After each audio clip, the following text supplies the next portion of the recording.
Bonsoir à tous et je vous présente par avance les excuses de la SNCF pour être arrivé ici un peu en retard. Mais enfin, je pense que ça ira en face des excuses de tous les automobilistes qui sont encore dans les bouchons, si tant est qu'ils aient eu l'intention de venir.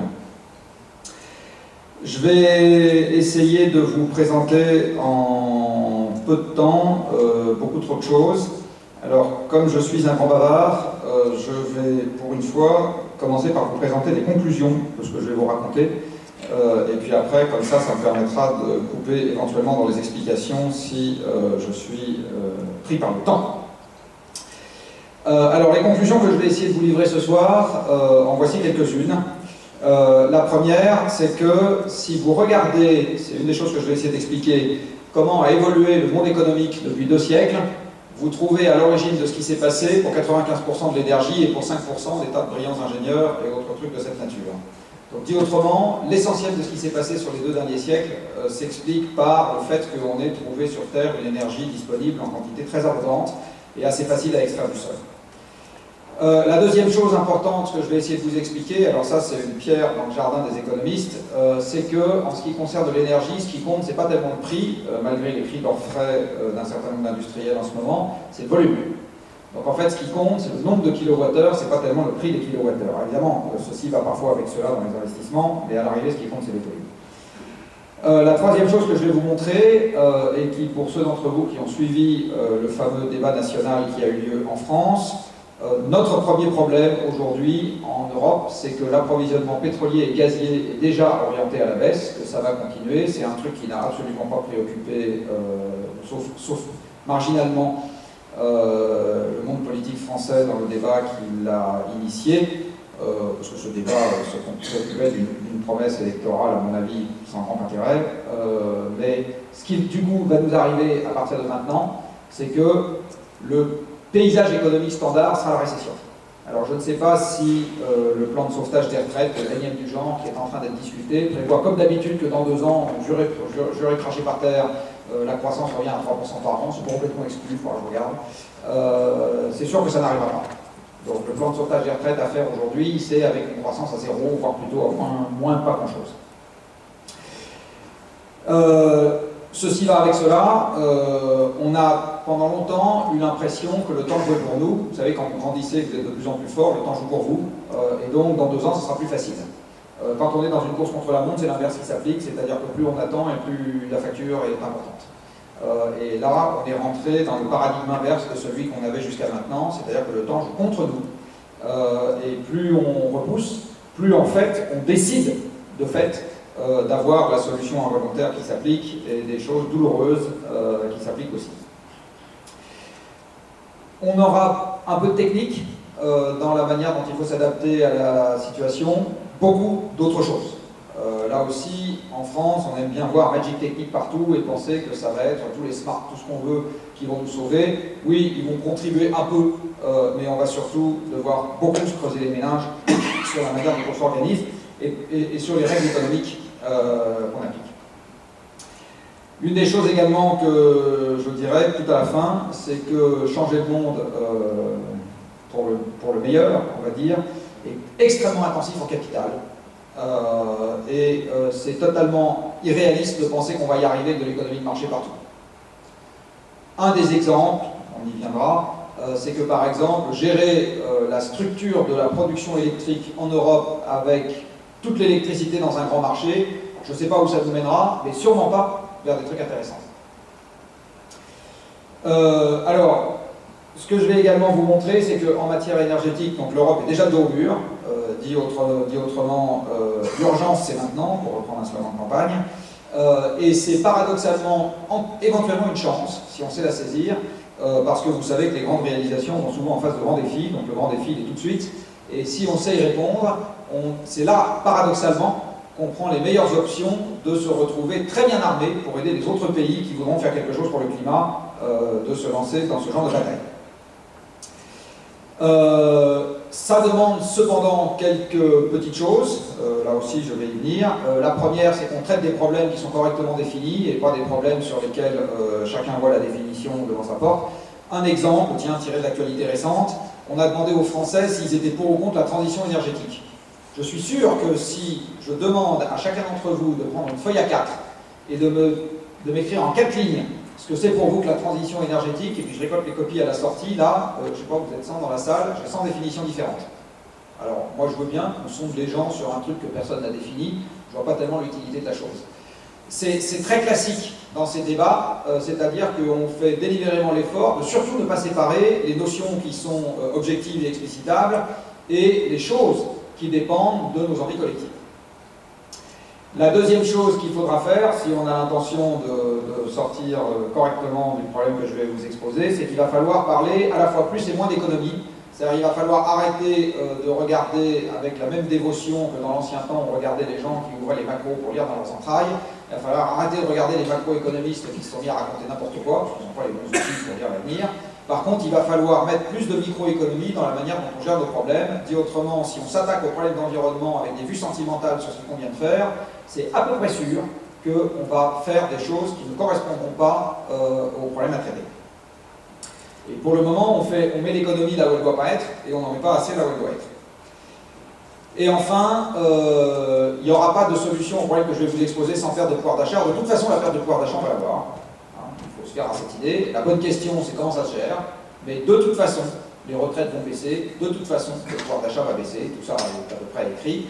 La bonne question, encore une fois, c'est comment est-ce que dans cet espace contraint, on arrive quand même à trouver le ressort qui fait qu'on a envie d'avancer et qu'on a quand même des projets qui nous intéressent. Voilà, donc ça c'est les conclusions. Maintenant, on va passer au début de l'histoire, et tout ça, comme je vous l'ai dit au début, provient d'une affaire d'énergie. Alors on va revenir, en ce qui concerne l'énergie, à une définition, celle qu'elle a en physique, pas celle qu'elle a dans les discours politiques. Et l'énergie en physique, elle a une définition très précise, elle caractérise le changement d'état du monde. Vous savez que l'énergie en physique, c'est la grandeur qui caractérise le changement d'état d'un système. Donc, autrement dit, il y a de l'énergie quelque part quand le monde qui nous entoure change. Un certain nombre d'exemples sont faciles à constater, on va dire.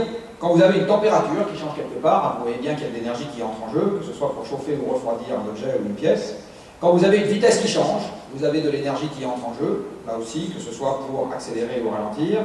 Quand vous avez une forme qui change, vous avez de l'énergie qui entre en jeu. Quand vous avez une composition chimique qui change, vous avez de l'énergie qui entre en jeu, etc. Tout ce que je vous affiche maintenant, c'est des modifications du monde qui nous entoure, surtout la dernière, où de l'énergie entre en jeu, et cette énergie quantifie le degré de changement qui est intervenu. Donc, compter l'énergie, ou compter le changement du monde physique, c'est pareil. C'est exactement pareil. Première conclusion que je peux vous livrer de cette définition, c'est que l'énergie propre ne peut pas exister.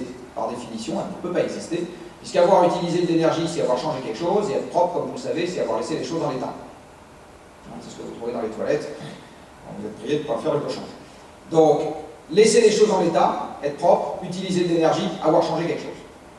Énergie propre, c'est impossible. En général, l'énergie propre s'applique à des énergies qui sont utilisées avec des montants qui sont tellement ridicules que les avantages comme les inconvénients sont ridicules aussi. Alors du coup, c'est propre parce que ça n'a pas d'inconvénients. Mais en général, ça a très peu d'avantages en face, c'est-à-dire que ça porte sur des quantités qui sont faibles. Deuxième conclusion que je vous livre, c'est que plus on modifie l'environnement, plus on utilise d'énergie par définition.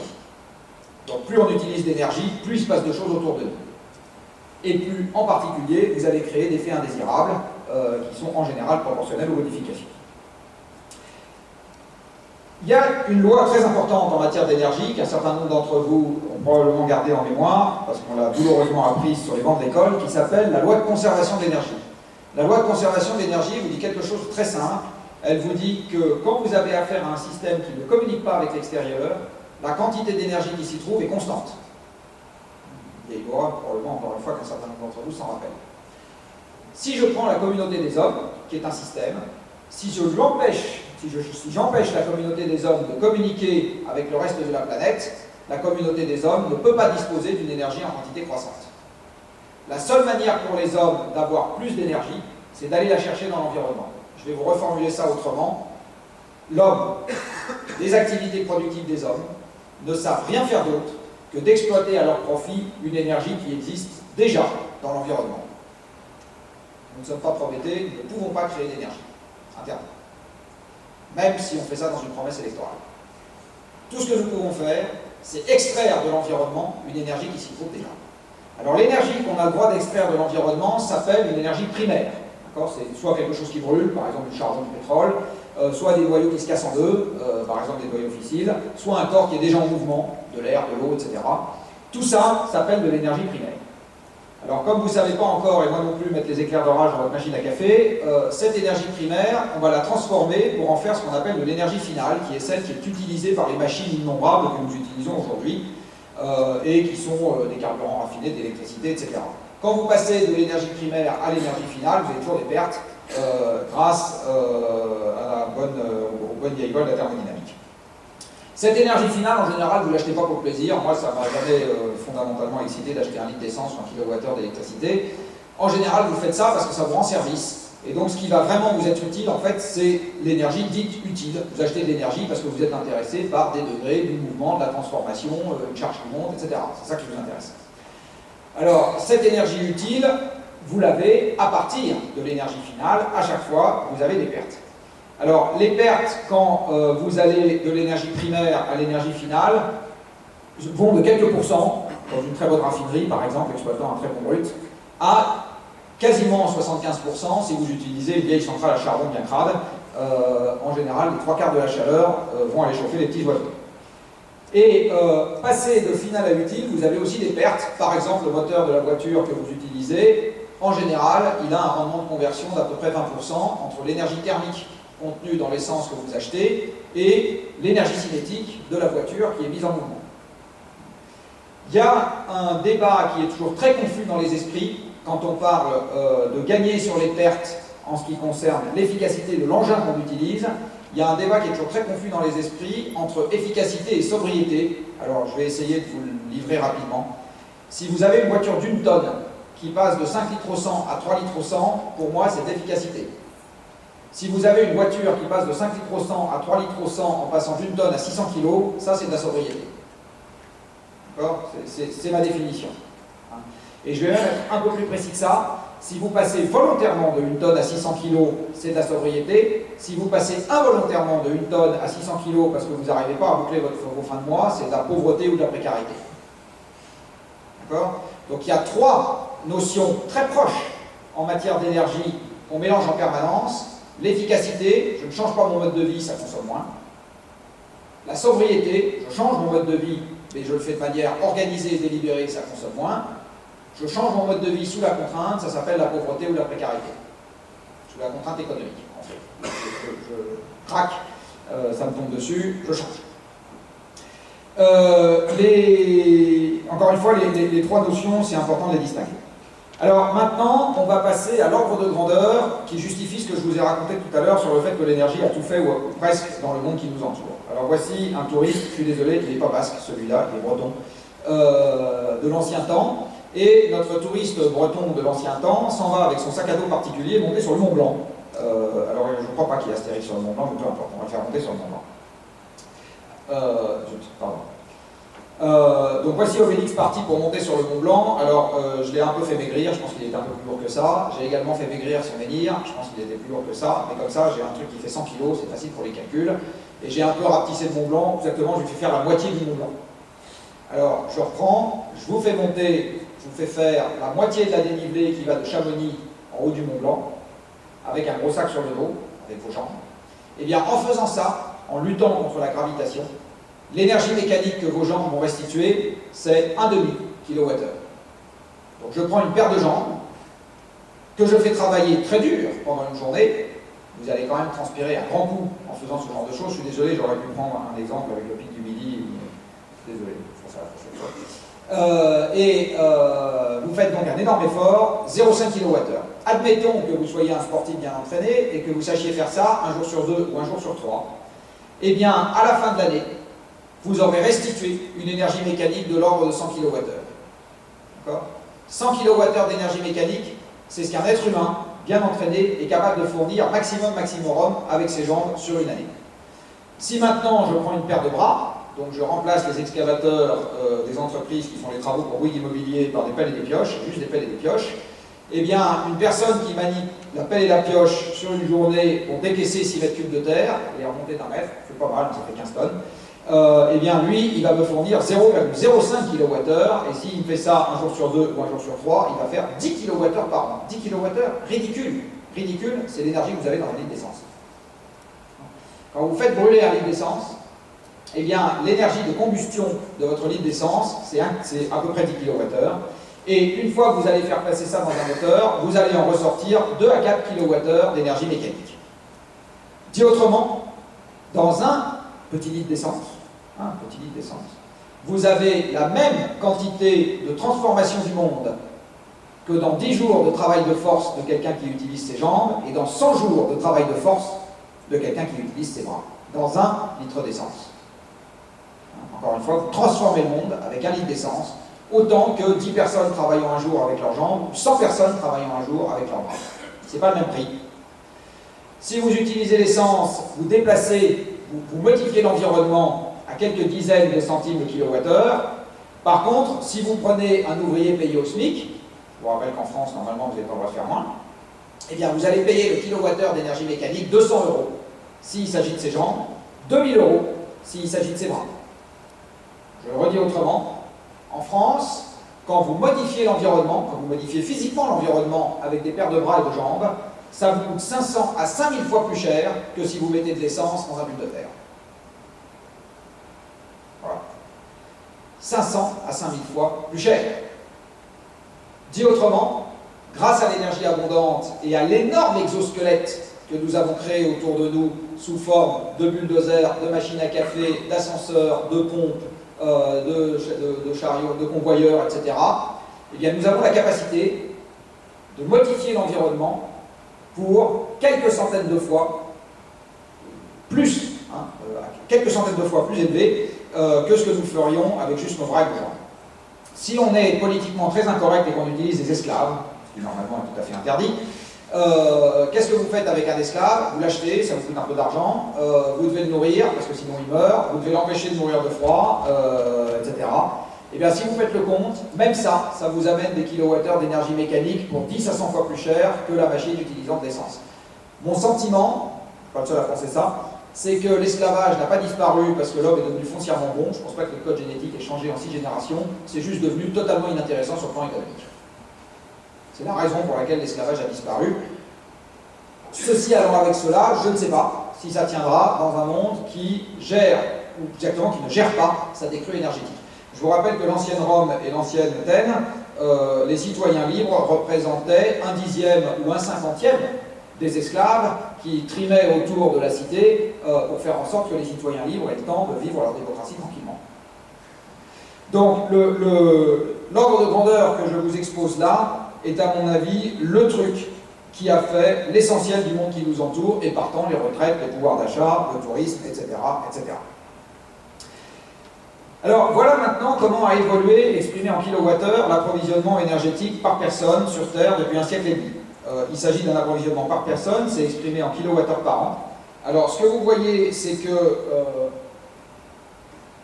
il y a un siècle et demi, mes lointains ancêtres et les vôtres consommaient à peu près 1500 kWh d'énergie par an. C'était essentiellement des choses qui brûlaient, charbon et bois. Ça servait du reste essentiellement à faire de la chaleur, un peu au début de la machine à vapeur, les trains, les bateaux, et un peu au début de la métallurgie. Et puis avec le temps, le charbon augmente, puis le pétrole vient se rajouter sur le charbon, il ne le remplace pas du tout, puis le gaz vient se rajouter sur les deux précédents, puis etc. Et vous voyez que toutes les formes d'énergie que nous avons utilisées se sont empilées les unes sur les autres. Alors je vais revenir après au pétrole, parce qu'il s'est quand même déjà passé des trucs sur le pétrole, mais globalement, ces formes d'énergie s'empilent les unes sur les autres. Vous voyez que l'énergie, vous commencez à voir quelque chose que je vais vous dire tout à l'heure, c'est-à-dire qu'il y a quand même des variations fortes sur l'énergie au moment où il y a des variations fortes sur l'économie mondiale. Vous voyez quelque chose de très significatif, c'est que jusqu'au choc pétrolier, vous avez une énergie disponible par personne qui augmente fortement, plus de quelque chose % par an. Après les chocs pétroliers, le rythme d'augmentation devient beaucoup plus faible, et j'y reviendrai un peu plus tard. Ce qui s'est passé au moment des chocs pétroliers, qui a commencé à déclencher tous les troubles économiques que nous connaissons aujourd'hui, c'est pas la variation sur le prix qui s'est tassée derrière, c'est la variation sur les volumes. Les chocs pétroliers, c'est le début d'une énergie par personne qui commence à être contrainte, qui n'augmente plus. Alors, vous voyez que ça a recommencé à augmenter sur les 10 dernières années. En fait, je vous montrerai tout à l'heure l'approvisionnement énergétique d'un certain nombre de pays européens. En Europe, c'est pas du tout comme ça que ça se passe. Hein, ça n'a pas du tout recommencé à augmenter sur les 10 dernières années. Les 10 dernières années, elles ont une origine majeure, c'est l'augmentation très forte du charbon. Je vous montrerai tout à l'heure. Il y a un pays qui est à l'origine de cette augmentation qui s'appelle la Chine. Donc là, vous avez un effet de moyenne. Si vous enlevez le charbon chinois, l'augmentation de la quantité d'énergie consommée par personne sur les 10 dernières années, vous ne l'avez pas. Alors, nous profitons tous un peu du charbon chinois. À chaque fois que nous achetons un truc made in China, nous achetons un truc made in charbon. Mais, c'est pas cher.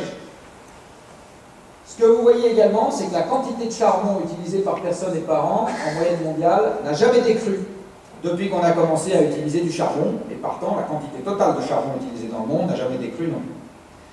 Alors, aujourd'hui, nous sommes arrivés à cet état très particulier où nous avons tous, à travers la consommation d'énergie des terriens, l'équivalent de 200 esclaves à notre disposition 24 heures sur 24. Dit autrement, si nous n'avions pas les machines que j'ai citées tout à l'heure et toutes les autres, et l'énergie qui les alimente, il faudrait que la Terre soit dotée d'une exoplanète où il y aurait 7 fois 200, 1400 milliards d'individus en train de pédaler toute la journée. Et c'est ça qui nous assurerait le mode de vie que nous avons aujourd'hui sur la planète. Et si je prends un Français, c'est pas 200, c'est plutôt 5 ou 600. Donc, si la France n'avait pas les machines alimentées à l'énergie fossile et fissile, eh bien, il faudrait que nous ayons 3,5 milliards d'individus, en première approximation, à notre disposition, en train de pédaler en permanence. Et c'est ça qui nous permettrait de vivre comme nous vivons aujourd'hui. Question à laquelle on s'attaquera tout à l'heure, évidemment, c'est combien de temps ça peut durer. C'est ça qui a fait l'augmentation de la productivité du travail, et c'est ça qui a fait la structure des métiers. J'y reviendrai dans 3 ans. Alors, en matière d'électricité, d'abord, je vous rappelle une chose, c'est que l'électricité est une énergie finale, donc l'électricité est aussi propre ou sale que la manière de la produire. L'idée sympathique véhiculée dans les médias que l'électricité serait une énergie propre est, pardonnez-moi le mot, sous-thèse, parce que, je le répète, l'énergie est aussi propre ou sale que la manière de la produire. Et la manière de la produire aujourd'hui dans le monde, elle est presque pareille que celle qu'on avait avant les chocs pétroliers, c'est-à-dire que les combustibles fossiles représentent les 2 tiers, et en tête, on va trouver le charbon. L'essentiel de l'augmentation des capacités électriques dans le monde sur les dernières décennies, c'est du charbon. L'essentiel des capacités en construction aujourd'hui dans le monde, c'est du charbon. Ce que va faire l'Allemagne, il y en aura peut-être dans le débat tout à l'heure, pour se passer du nucléaire, c'est entre autres construire des capacités au charbon. Alors ça, la presse française en parle un peu moins que des éoliennes, parce que c'est un peu moins sympa, mais ça fait à l'évidence partie du paquet cadeau. Donc, l'électricité, et juste pour finir là-dessus, la voiture électrique standard dans le monde, si elle fait 1 tonne, et qu'elle est alimentée avec de l'électricité produite avec ce mix-là, elle ne fait pas moins de CO2 que la voiture à pétrole. En moins.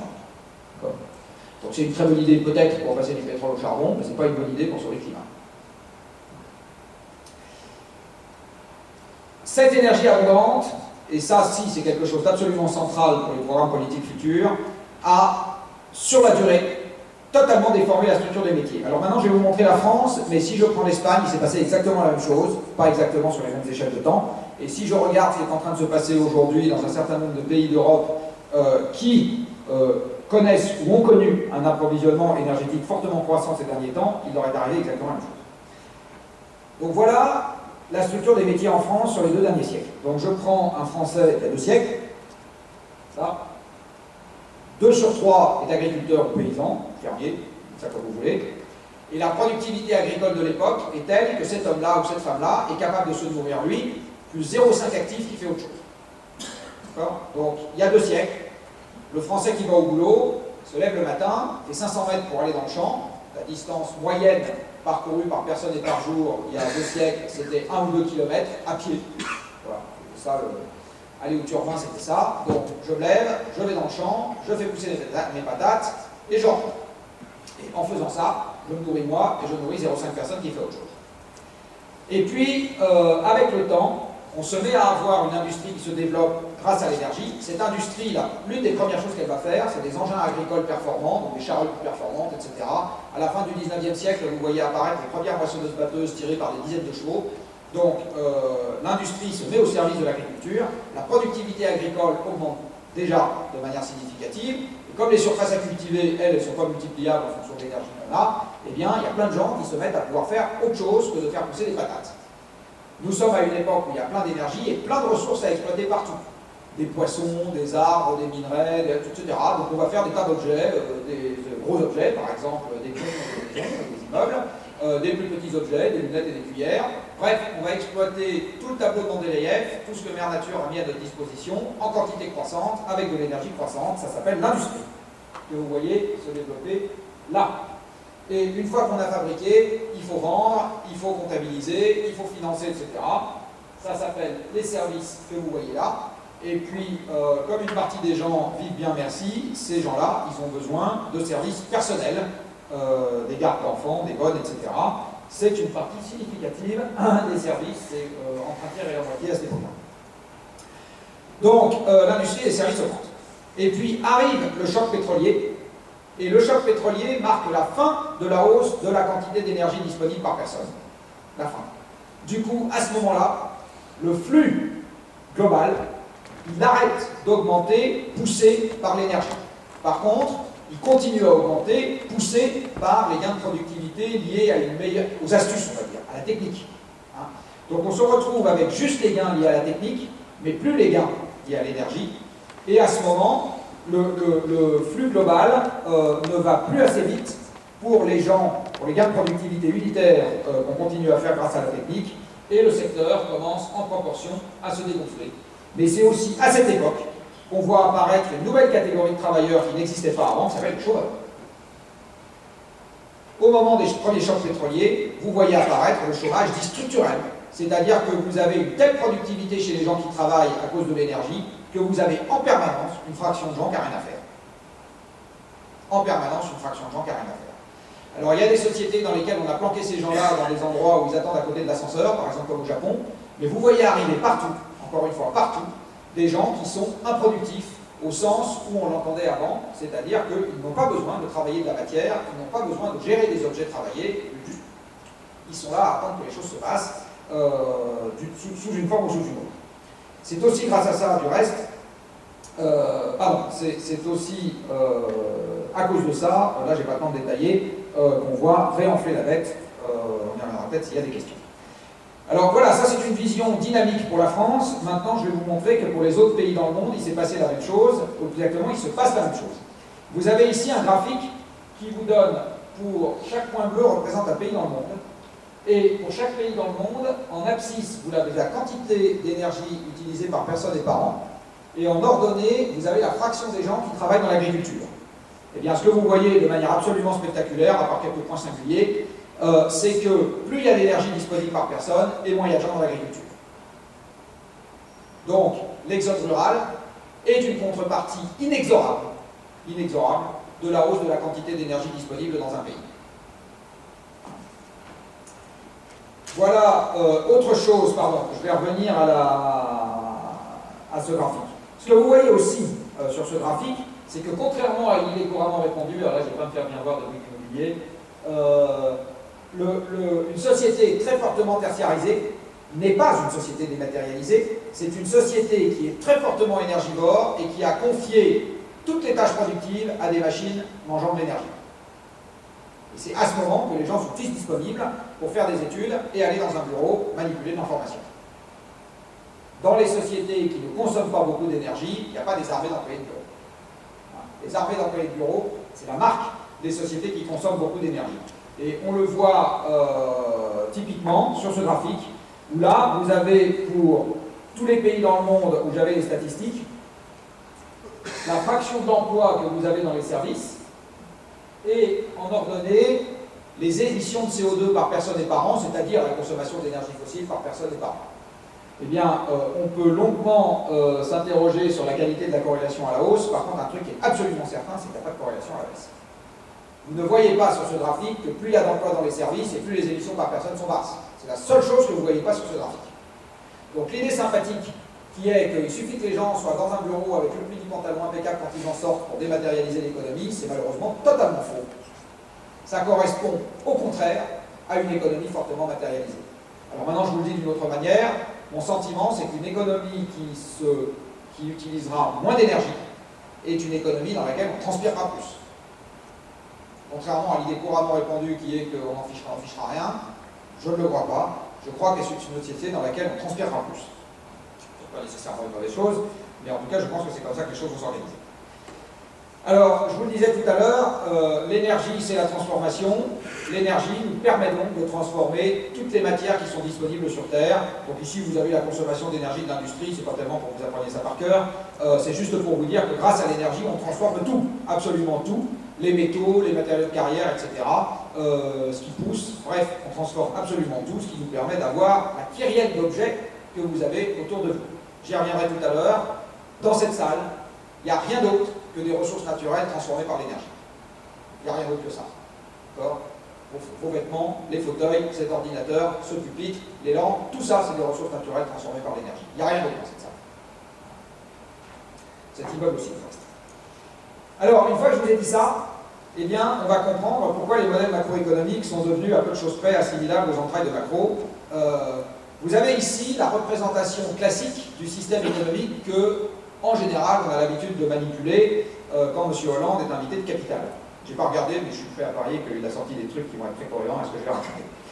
Donc, vous avez un PIB, production, qui découle de deux facteurs de production, le capital, donc les investissements et les crédits, et le travail, donc le nombre de gens, de paires de bras qui sont disponibles sur le marché. Si le PIB flaganouille un peu, c'est qu'il n'y a pas assez d'investissement, donc vous dites aux banquiers, c'est pas bien ce que vous faites, prêtez donc à l'économie réelle, et vous dites aux salariés, c'est pas bien de vouloir gagner trop, gagnez donc un peu moins, et le PIB va repartir. On a essayé cette recette à petite dose ou à forte dose, ça dépend des pays, et ça ne va pas nécessairement en lien avec une hausse du PIB. Exemple, la Grande-Bretagne. La Grande-Bretagne, vous avez énormément d'argent qui circule, vous avez des travailleurs pauvres, c'est une manière qu'ils ont eu de régler leur problème de chômage, c'est de baisser les rémunérations, et la Grande-Bretagne vient de se prendre, comme nous, des baffes absolument monstrueuses sur son PIB. Donc c'est que ça ne suffit pas. C'est pas comme ça que les choses marchent, il ne suffit pas d'avoir des gens qui travaillent pour pas cher et d'avoir du crédit. Et la raison pour laquelle ça ne suffit pas, c'est tout simplement que cette représentation est totalement incomplète, il manque juste un petit détail, qui sont les ressources.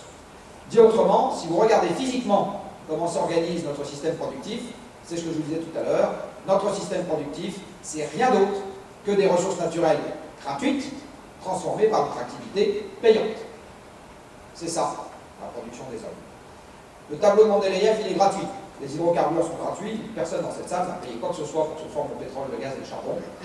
L'air que vous respirez est gratuit, le soleil, la nature vous l'a fourni gratuitement, le sol et le système climatique, et l'océan, et le code génétique des poissons, tout ça nous a été donné gratos. On n'a pas eu à payer un centime pour que ce truc-là existe.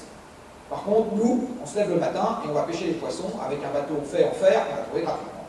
Voilà, ça on sait faire. Mais si je vous mets au milieu du vide intersidéral avec un compte en banque bien garni, le PIB sera rigoureusement nul. Donc, la manière dont le système productif s'organise, la voici. Notre système productif, c'est des ressources transformées par notre activité. Le capital, c'est une boucle interne au système. C'est des ressources et du travail passé. Un immeuble, c'est des ressources et du travail passé. Un ordinateur, c'est des ressources et du travail passé. Un stock de brevets, c'est des ressources et du travail passé. Donc le capital, c'est rien d'autre que des ressources et du travail passé. Donc, voilà comment s'organise le système. Et dans le travail, c'est-à-dire la capacité à transformer les ressources, comme je vous l'ai dit tout à l'heure, nos muscles comptent pour 1, l'énergie que mangent les machines, 200. Une fois que vous avez ça, vous comprenez comment le système s'organise de manière très logique. Quand vous avez plein de capital et plein de travail, mais que vous avez un boulet d'étranglement sur l'énergie disponible, vous aurez un boulet d'étranglement sur le PIB en sortie, même si vous avez plein de travail, même si vous avez plein de capital. Et si vous avez un boulet d'étranglement sur les ressources, vous aurez aussi un boulet d'étranglement sur le PIB en sortie. Alors le deuxième point, je ne vais pas le traiter aujourd'hui de manière détaillée. Par contre, le premier, on va y venir de manière non seulement détaillée, mais quantifiée.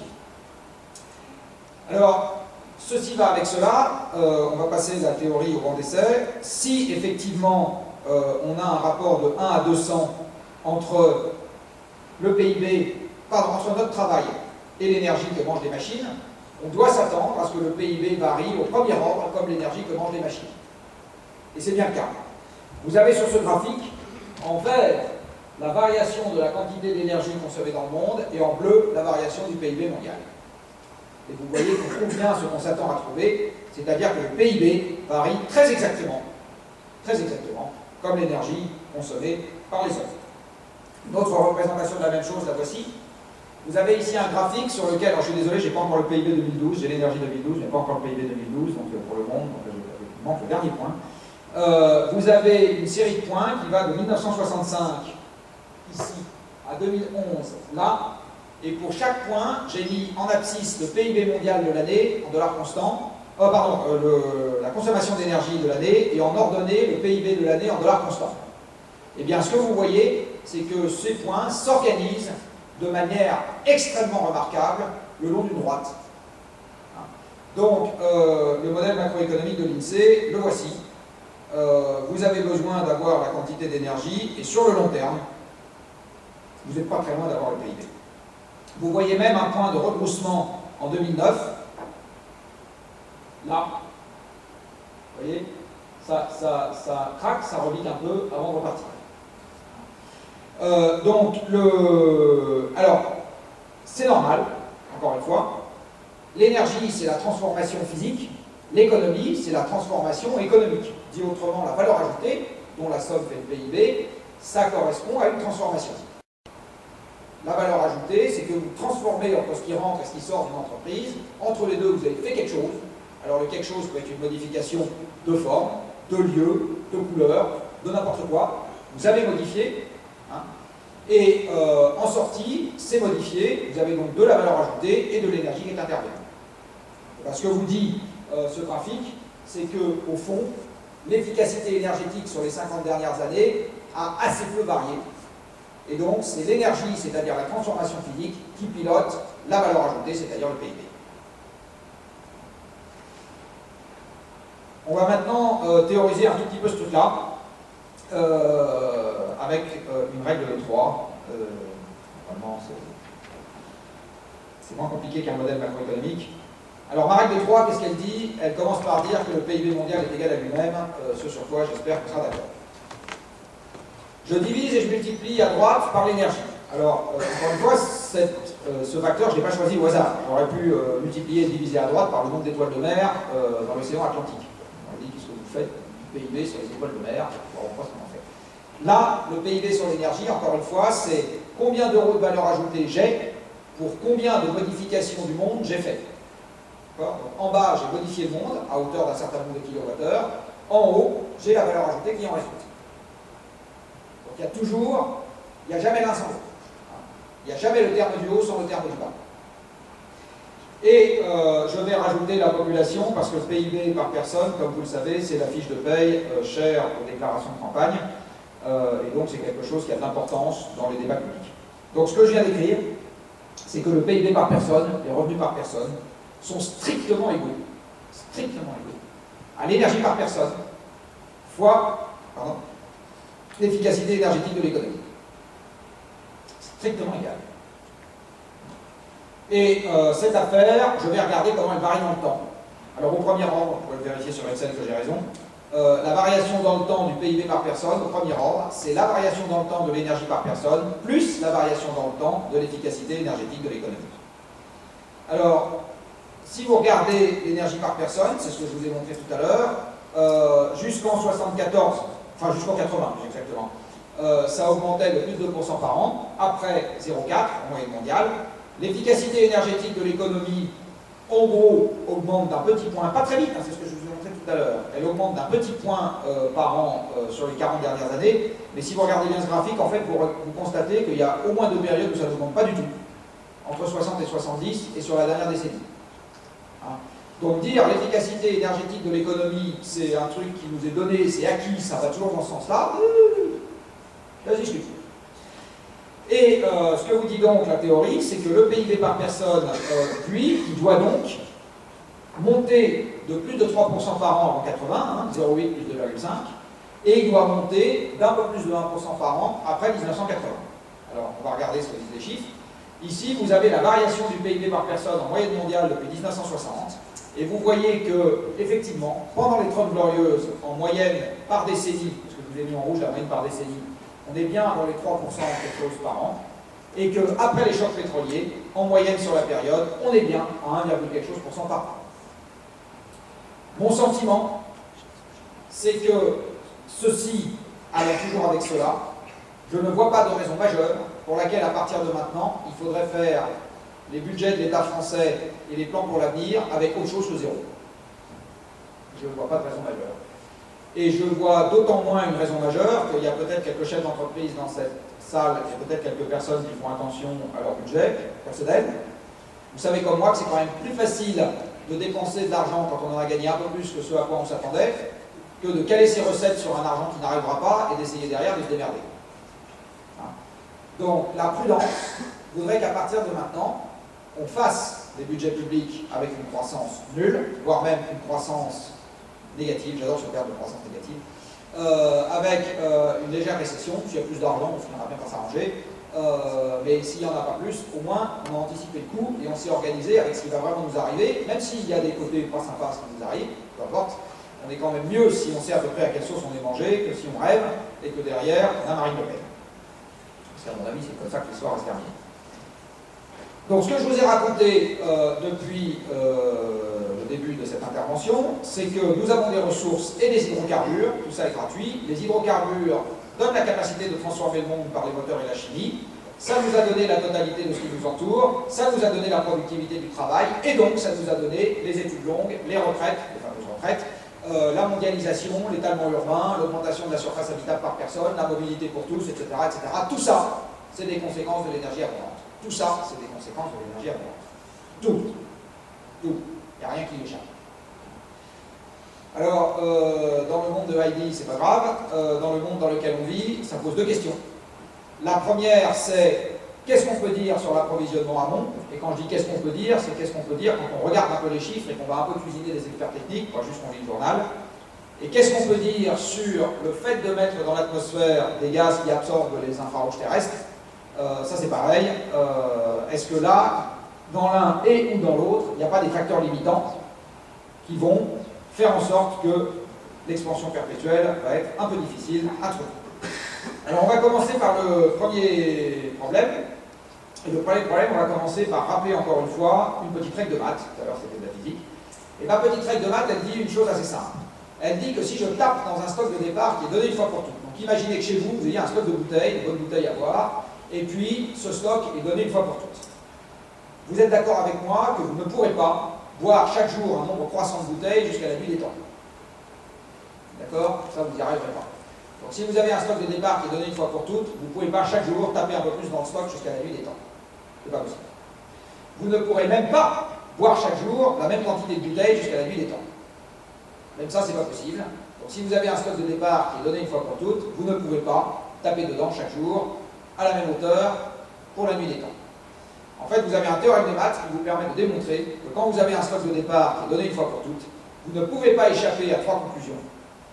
Vous allez partir de zéro, terminer à zéro, entre les deux, vous aurez un truc qui ressemblera vaguement à une courbe en cloche, et entre les deux, vous aurez un maximum absolu.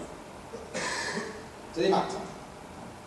Et donc, vous aurez quelque chose qui va s'appeler le pic. Il n'est pas complètement exclu que pour des denrées essentielles, ça produise ce genre d'effet.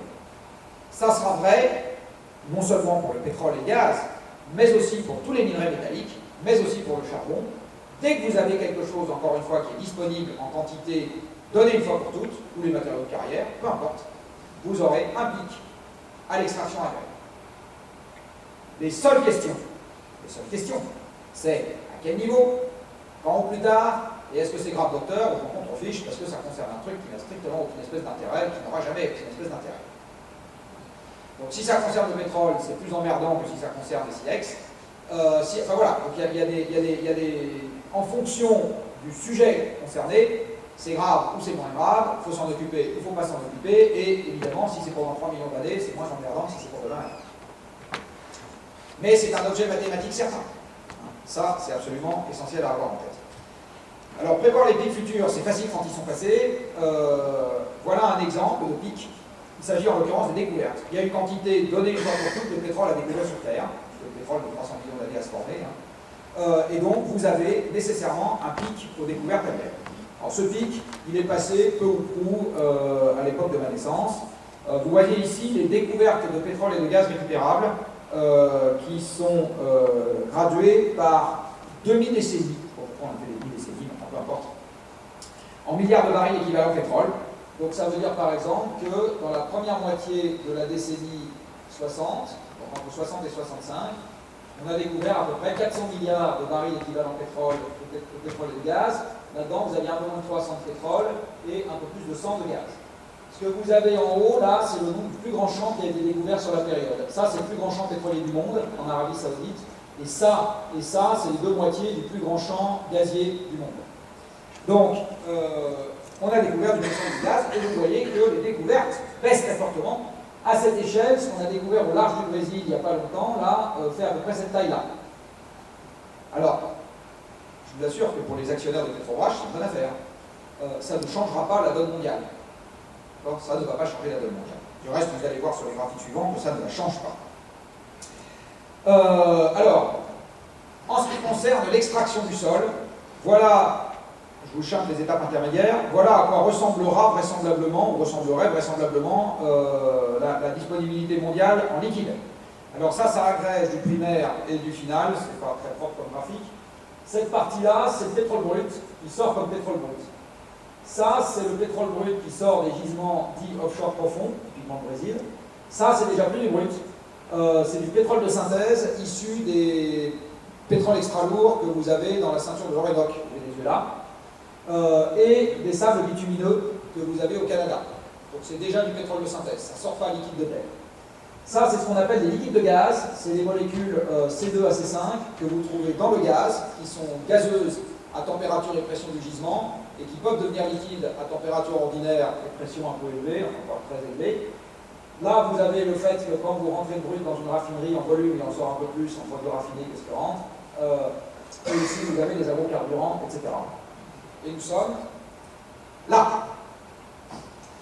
En ce qui concerne le brut conventionnel, il est vraisemblable, avec les données dont je dispose, que le pic mondial est passé il y a quelques années, 2005 ou 2006. En ce qui concerne le brut, tout confondu, donc avec offshore et extra lourd, c'est pas encore tout de suite, on va dire qu'on est sur un plateau qui va durer encore jusqu'en 2020, avant le déclin. Et si vous rajoutez à ça notamment le liquide de gaz, avec une production mondiale de gaz qui est en croissance significative, eh bien, vous avez des liquides qui, pour le moment, sont encore en croissance. Pour information, les agrocarburants, ça fait 2 ans que la production mondiale plafonne. La production mondiale d'agrocarburants en 2012 est égale à celle qu'on a en 2010. Et elle est toute petite, elle représente 1,5% du pétrole mondial. Donc, ce que vous voyez ici, c'est que si le pic, c'était pas hier, ça sera demain, et si c'est pas demain, c'est après-demain. Dit autrement, on y est. On y est, au maximum mondial. Et à cause de l'effet d'éviction lié au fait que les pays producteurs réservent une fraction croissante de leur production à leurs propres consommateurs, parce que les Iraniens, les Qataris, les Russes, ils ont des cochons d'automobilistes, pas bien, on des voitures chez eux, on ne va pas faire ça, mais enfin ils le font quand même. Du coup, il y a une fraction croissante du pétrole qu'ils produisent qu'ils gardent pour eux, et la quantité qu'ils peuvent mettre sur le marché mondial pour des gens comme les Français qui importent tout, va en se contractant.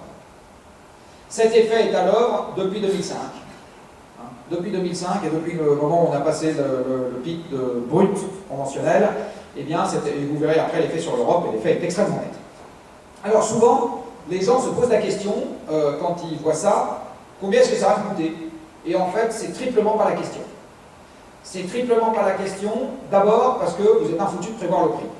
Vous avez ici en rouge ce qui a été le prix du pétrole depuis 1985, et toutes les courbes de couleur horizontale, c'est les projections de prix qui ont été faites année après année par l'Agence internationale de l'énergie dans son fameux rapport qui s'appelle le World Energy Outlook.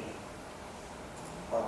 Donc si dans les entreprises qui sont ici, il y a des responsables marketing qui s'amusent à faire des écarts aussi importants entre la réalité et en général, il ne reste pas très longtemps, là-bas il reste. Mais donc, ces pronostics n'ont strictement aucune valeur. La deuxième chose, c'est que, je vous ai dit tout à l'heure, ce qui compte, c'est le volume, j'y reviendrai après, pas le prix, et il n'y a plus d'élasticité prix-volume. Vous avez ici un graphique qui a été fait par un scientifique anglais, qui a, soit dit en passant, été conseiller scientifique des gouvernements Blair et Brown pendant un temps. Et il a mis, mois après mois, sur ce graphique, entre 1998 et 2005, le prix du pétrole et le volume de la production mondiale. Et ici, il a fait la même chose entre 2005 et 2011. Donc, ce que vous voyez, c'est qu'entre 1998 et fin 2004, un volume correspond à un prix. Quand le prix augmente, le volume augmente. En gros, il y a une élasticité, hein, prix-volume. Ce que vous voyez après, c'est qu'il n'y en a plus. Donc, la production est à peu près constante et le prix il est ce qu'il est. Donc, je vous donne une production, vous êtes un foutu de me donner un prix. On est d'accord? Vous êtes un foutu de me donner un prix. Par contre, je peux vous dire autre chose, vous ne savez pas non plus ce que sera le prix. Donc, tout budget qui est fait pour l'avenir en disant je prends tant pour le prix du pétrole, Chez César, que vous allez vous planter. Ça peut être plus bas, ça peut être plus haut, vous ne savez pas. Hein. Et donc, on va rentrer dans une ère à partir de maintenant, et retenez bien ça pour les étudiants, où le business plan va devenir un exercice probabiliste. Il faudra faire une courbe de distribution des résultats possibles, et non pas un business plan avec un chiffre, virgule, deux chiffres derrière la virgule, et c'est ça que le banquier dira. Enfin, en tout cas, si le banquier comprend bien ce que je raconte, c'est pas ça qu'il devrait demander. Autre graphique qui vous montre que ce n'est pas le prix le sujet, vous avez ici un nuage de points qui va de 1960 à 2011, et pour chaque point, j'ai mis le PIB mondial en ordonnée et le prix du baril en abscisse. Si le PIB mondial devait mieux se porter quand le prix du pétrole baisse, les nuages de points devraient être organisés comme ça. D'accord? Le prix du pétrole baisse et le PIB mondial augmente. Et puis quand le prix du pétrole augmente, le PIB baisse. Les nuages de points devraient être organisés comme ça. Vous voyez qu'ils ne sont pas du tout organisés comme ça. Il n'y a pas de lien. Vous avez le prix du pétrole qui baisse et le PIB qui monte, puis le prix du pétrole qui monte et le PIB qui monte, puis le prix du pétrole qui baisse et le PIB qui monte. Aucun lien. Aucun lien. D'accord? Parce que tout ça, c'est une époque où la quantité globale de pétrole continue d'augmenter, et c'est ça qui compte pour faire augmenter le PIB, je vous montrerai après. Le prix, il n'arbitre que les transferts de rente entre les importateurs et les exportateurs. C'est tout ce qu'il fait. Il arbitre les transferts de rente au sein d'un pays entre les producteurs et les consommateurs, et entre pays, entre les exportateurs et les importateurs. C'est tout ce qu'il fait. Et alors vous allez voir un peu plus bas, un peu plus loin, que là, les transferts de rente, il les arbitre violemment. Pas de chance pour l'Europe, il les arbitre violemment. Mais ce que les uns perdent, les autres le gagnent, et après le Qatar achète le Paris Saint-Germain, et la boucle est bouclée. Donc ça arbitre les transferts de rente. Le prix du pétrole, ça n'arbitre pas le PIB mondial. Alors les transferts de rente, eux, ils sont violents. Ici, vous avez la facture énergétique de l'Union, donc là, on va commencer à parler d'Europe, en milliards de dollars, constants. Je suis désolé, j'avais fait le calcul d'emprunt, et puis je ne l'ai pas mis sur la bonne slide, en 2012, mais c'est à peu près au niveau de 2011. Donc ce que vous avez ici, c'est la quantité totale d'argent que l'Europe débourse pour importer du pétrole, du gaz et du charbon. Et ce que vous voyez, c'est qu'en 2011, ça faisait à peu près 600 milliards de dollars, donc un peu moins de 500 milliards d'euros. Et en 2011, hein, et en 2012, c'était à peu près pareil. Et ça a été multiplié en gros par 6 depuis 2000. Retenez ceci, avec cette augmentation de la facture et avec l'augmentation du prix du pétrole, l'automobiliste français aujourd'hui paye une taxe carbone à 200 € la tonne aux Russes, Vénézuéliens, Vénézuéliens, on n'importe pas beaucoup, aux Russes, aux Libyens, enfin voilà, à tous ces braves gens qu'on aime beaucoup. On leur paye une taxe carbone à 200 € la tonne, c'est ça que représente l'augmentation du prix du baril qu'on a subi entre 2000 et 2010. Et au lieu de se la payer à nous-mêmes pour faire des choses intelligentes, on a dit non, non, c'est trop cher pour faire la payer aux autres. Autre petit calcul amusant tiré de ces transferts de rente. Vous avez ici un graphique qui vous donne sur les 20 dernières années, enfin 19 plus exactement, en bas, la quantité totale d'argent qu'on a déboursé pour s'acheter du pétrole et du gaz, donc là c'est un cumul, et en haut, l'augmentation globale de l'endettement de l'État. Alors, raisonnement idiot, si vous achetez quelque chose à quelqu'un d'autre et que vous n'avez pas l'argent, qu'est-ce que vous faites? Vous l'empruntez. Donc, ce que vous voyez ici, alors, évidemment, mon raisonnement ne consiste pas à dire tout de suite que cet argent n'a servi qu'à ça. Mais ce que vous voyez, c'est que l'augmentation de la dette correspond peu ou prou à la quantité d'argent qu'il a fallu sortir pour s'acheter du pétrole et du gaz. Et par contre, encore une fois, si vous avez un déficit commercial, ça se retrouve dans l'endettement. Direct.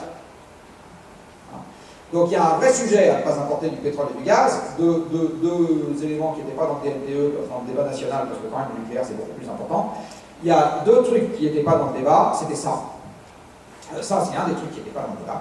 Alors, vous allez dire, la France est un pays latin, on gère le compte n'importe comment, alors allons voir des Allemands qui, eux, sont sérieux, et voilà le résultat chez les Allemands, on va constater une grosse différence. Et maintenant, allons voir chez les gens qui sont en ce moment vilipendés dans le discours européen en expliquant qu'ils ont fait n'importe quoi. Donc nos amis espagnols, évidemment, enfin tous les gens qui se font au soleil, là, les Grecs, sauf les Irlandais. Enfin, si vous savez, en Irlande, il fait beau 3 fois par jour. Et donc, portugais, italien, grec, espagnol, et vous voyez exactement la même structure. Dit autrement, il y a un enjeu vital en ce qui concerne l'Europe, qui est d'arrêter d'importer des hydrocarbures le plus vite possible. Et comme c'est pas avec les gaz de schiste qu'on va les produire chez nous, j'y viendrai après, ça veut dire que décarboner est déjà plus une option pour nous, c'est une impérieuse nécessité. Alors je vous disais tout à l'heure, le prix arbitre les transferts de rente, par contre le volume arbitre le PIB mondial. Vous avez ici en rouge un truc qui vous rappelle ce que je vous ai déjà montré, la variation de la quantité totale de pétrole consommé sur Terre. La quantité totale de pétrole consommé sur Terre, c'est pas le prix, nombre de barils. La variation de la quantité de barils consommés sur Terre. Et en bleu, vous avez la variation du PIB par personne, sur la même période. Alors, quelques conclusions majeures. Avant les chocs pétroliers, l'économie est moins dépendante du pétrole qu'elle ne l'est aujourd'hui. Moins. Bon, aujourd'hui, vous avez un baril de pétrole qui n'est pas disponible, vous détruisez beaucoup plus de PIB que vous n'en détruisiez avant les chocs pétroliers. Beaucoup plus. Plus dépendante. Deuxième chose que vous voyez, c'est que sur les deux épisodes récents, les deux crises récentes, le pétrole précède le PIB. Et j'y reviendrai après pour tous les pays européens qui comptent un peu, je vous montrerai. Donc c'est pas on consomme moins de pétrole parce que c'est la crise, c'est d'abord il y a moins de pétrole et ensuite c'est la crise. Alors je vous livre une explication putative. Moins de pétrole, moins de transport, il n'y a pas une entreprise dans ce pays qui ait une emprise spatiale qui lui permet d'éviter d'avoir recours aux camions ou aux voitures. Pas une. Moins de pétrole, moins de transport, moins de PIB. Très simple. En tout cas, ce qui est sûr, encore une fois, c'est que le pétrole précède la variation du PIB. Et aujourd'hui, si vous voulez savoir ce que sera le PIB mondial dans 2 ou 3 ans, c'est assez simple. Vous faites une projection raisonnable sur la capacité de production de pétrole dans le monde et vous avez à peu près la réponse. Alors ce jeu marche aussi avec l'Europe et là, vous allez peut-être commencer à comprendre où je veux en venir. Vous avez ici l'approvisionnement pétrolier européen depuis 1965. En rose, vous avez la production de la mer du Nord, donc vous constatez qu'elle n'obéit pas au théorème de Moscovici.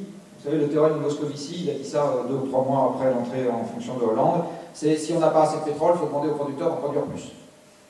Alors, il y a des gens à qui c'est facile de le faire parce que c'est nos voisins, par exemple les Norvégiens, les Anglais, les Hollandais, les Danois, je sais que les Danois sont autosuffisants en pétrole. Donc on va leur demander, ils sont sympas, ils ont une mauvaise bouffe, donc ils sont sympas, et on devrait pouvoir s'entendre. Nous, on leur prend du foie gras, qui est vachement bon. Ça marche pas. Oui, ça marche pas. La mer du Nord produit de moins en moins, alors que le prix du pétrole a été multiplié par 10. Non, par 6, pardon. Le prix du pétrole est multiplié par 6. C'est nos voisins, ils sont vachement sympas, et pourtant, le théorème de Moscovici ne marche pas. Donc c'est que, en fait, la géologie a quand même son mot à dire dans cette histoire. Donc là, vous voyez la très forte contraction de la mer du Nord. Là, c'est les stades de... ça s'arrête en 2012. Hein. C'est tout frais sorti du four. Et là, vous voyez la partie importée en vert. Et ce que vous voyez, c'est que depuis 2005, c'est-à-dire depuis que vraisemblablement le brut conventionnel a passé son pic, eh bien, les importations européennes sont parties. Alors en 2005, ce qui est sûr, c'est que la production mondiale de pétrole s'est arrêtée de croître de manière significative. Hein, depuis 2005, la production mondiale de pétrole est à peu près flat. Et donc, l'effet d'éviction fait que les importations européennes diminuent. Donc, 0 plus 0 fait la tête à Toto, comme vous le savez. Donc, moins ici et moins là. Ça fait moins au total. L'Europe, aujourd'hui, est dépendante aux 3/4 des importations et ce pourcentage augmente, alors même que la quantité de pétrole globalement disponible en Europe diminue. Donc, on n'a pas une dépendance aux importations qui augmente dans un approvisionnement pétrolier qui augmente, comme la Commission nous sortait il y a quelques années en disant ça va augmenter, puis on sera de plus en plus, ça va être vachement emmerdant. Mais non, ce qui est emmerdant, c'est que comme il n'y a pas de pétrole, on a moins de pétrole, et du coup, on a des récessions. Et ce que vous voyez, c'est que le moins de pétrole, il démarre en 2006. Avant la crise. Avant la crise. Donc, et avant le Grenelle. Donc, c'est pas moins de pétrole parce que Borloo est un mec génial et la crise fait qu'on consomme moins de pétrole. Non, c'est d'abord il y a moins de pétrole et ensuite, c'est le bazar. Il n'y a pas de pétrole, utilisons du gaz. Alors, le gaz, même motif, même punition, il y a une quantité donnée de gaz sur Terre, donc la production mondiale de gaz passera par un maximum et déclinera derrière. Ici, vous avez un pronostic fait par Total qui est que le maximum devrait suivre le maximum mondial pour le pétrole de 5 à 10 ans, et ce, même si on voit le développement, ce qui est la partie basse du graphique, des gaz dits non conventionnels, c'est-à-dire les fameux gaz de schiste qui déchaînent tant les esprits et qui, pour l'essentiel aujourd'hui, ne sont pas des gaz de schiste, mais on y reviendra peut-être s'il y a des questions. Donc vous voyez que le gaz, c'est pareil. Et si je prends l'Europe, voilà à quoi ressemble l'approvisionnement gazier en Europe, là aussi tout frais sorti du four, hein, c'est les stacks de BP qui ont été diffusés il y a 2 jours. Et ce que vous voyez, c'est que, comme pour le pétrole, on a passé le maximum. Alors, à la différence du pétrole, l'essentiel du gaz qu'on consomme en Europe vient de la mer du Nord, parce que le gaz se transporte beaucoup plus difficilement que le pétrole, pour une raison très simple, c'est qu'il est gazeux. Le pétrole étant liquide, il se transporte très facilement. Le gaz étant gazeux, il se transporte beaucoup plus difficilement. Il y a une intensité capitalistique dans le transport du gaz qui est très supérieure. Et donc, le gaz est plus un marché régional qu'un marché mondial en général. Donc, ce que vous voyez là, c'est qu'au moment où la mer du Nord a passé son pic de production, eh bien, l'approvisionnement gazier européen a lui aussi passé un pic. Et même Mestralet, maintenant, dit publiquement, je l'ai entendu de mes oreilles, donc Mestralet, c'est le patron de GDF Suez, hein, pour ceux d'entre vous qui ne connaissent pas son nom, que l'Europe est en contraction énergétique.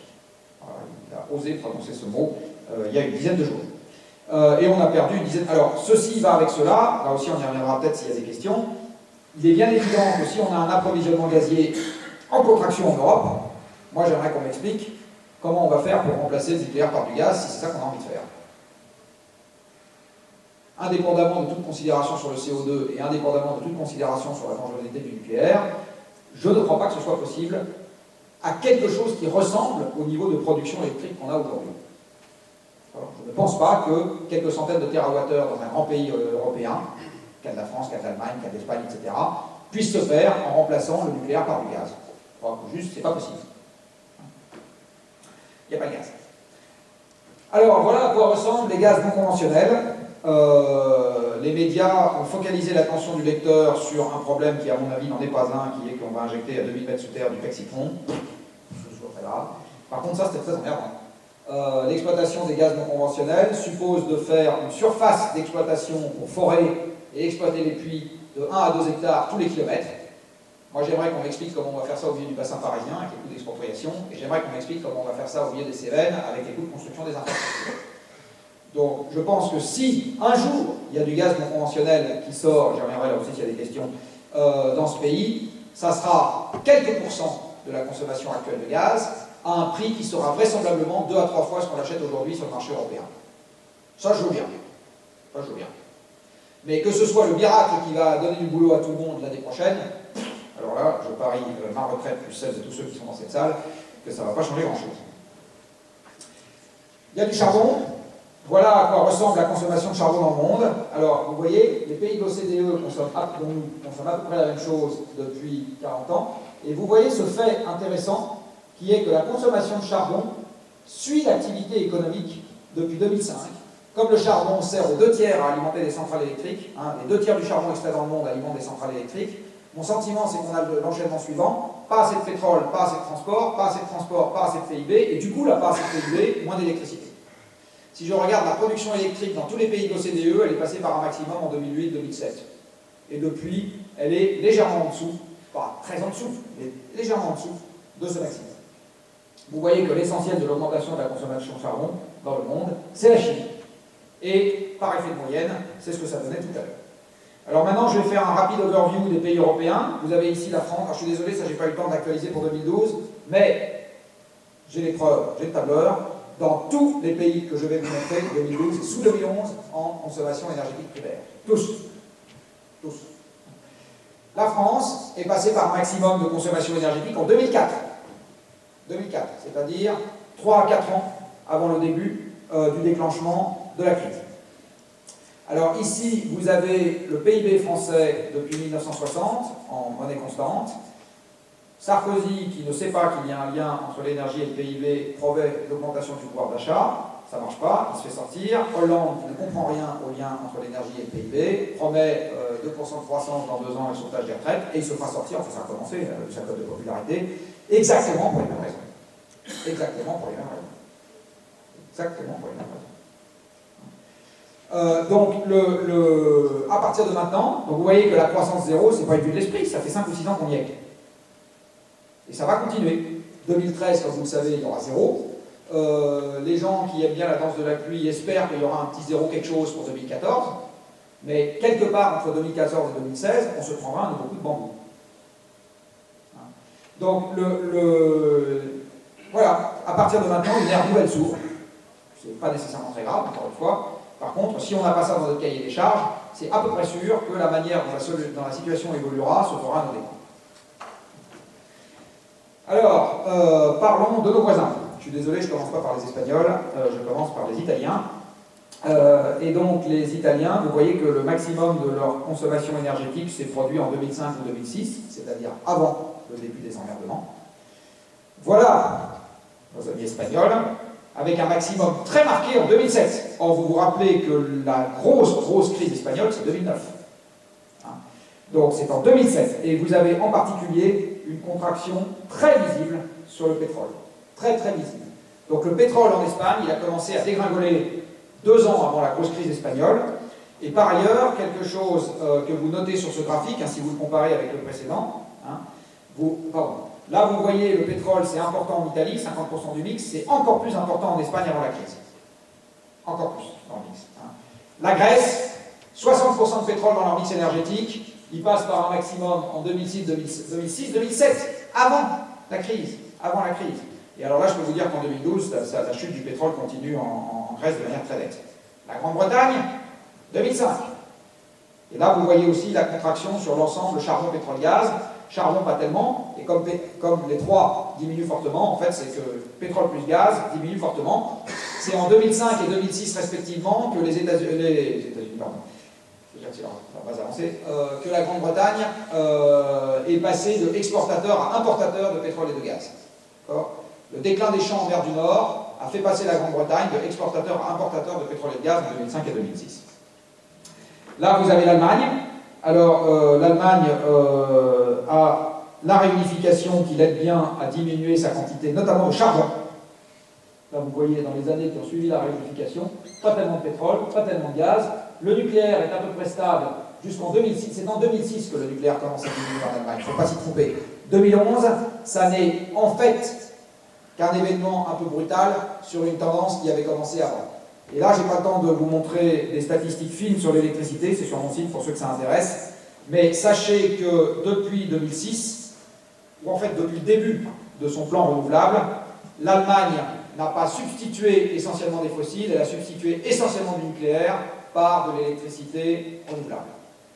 C'est essentiellement du nucléaire qu'elle a substitué, quasiment pas du fossile.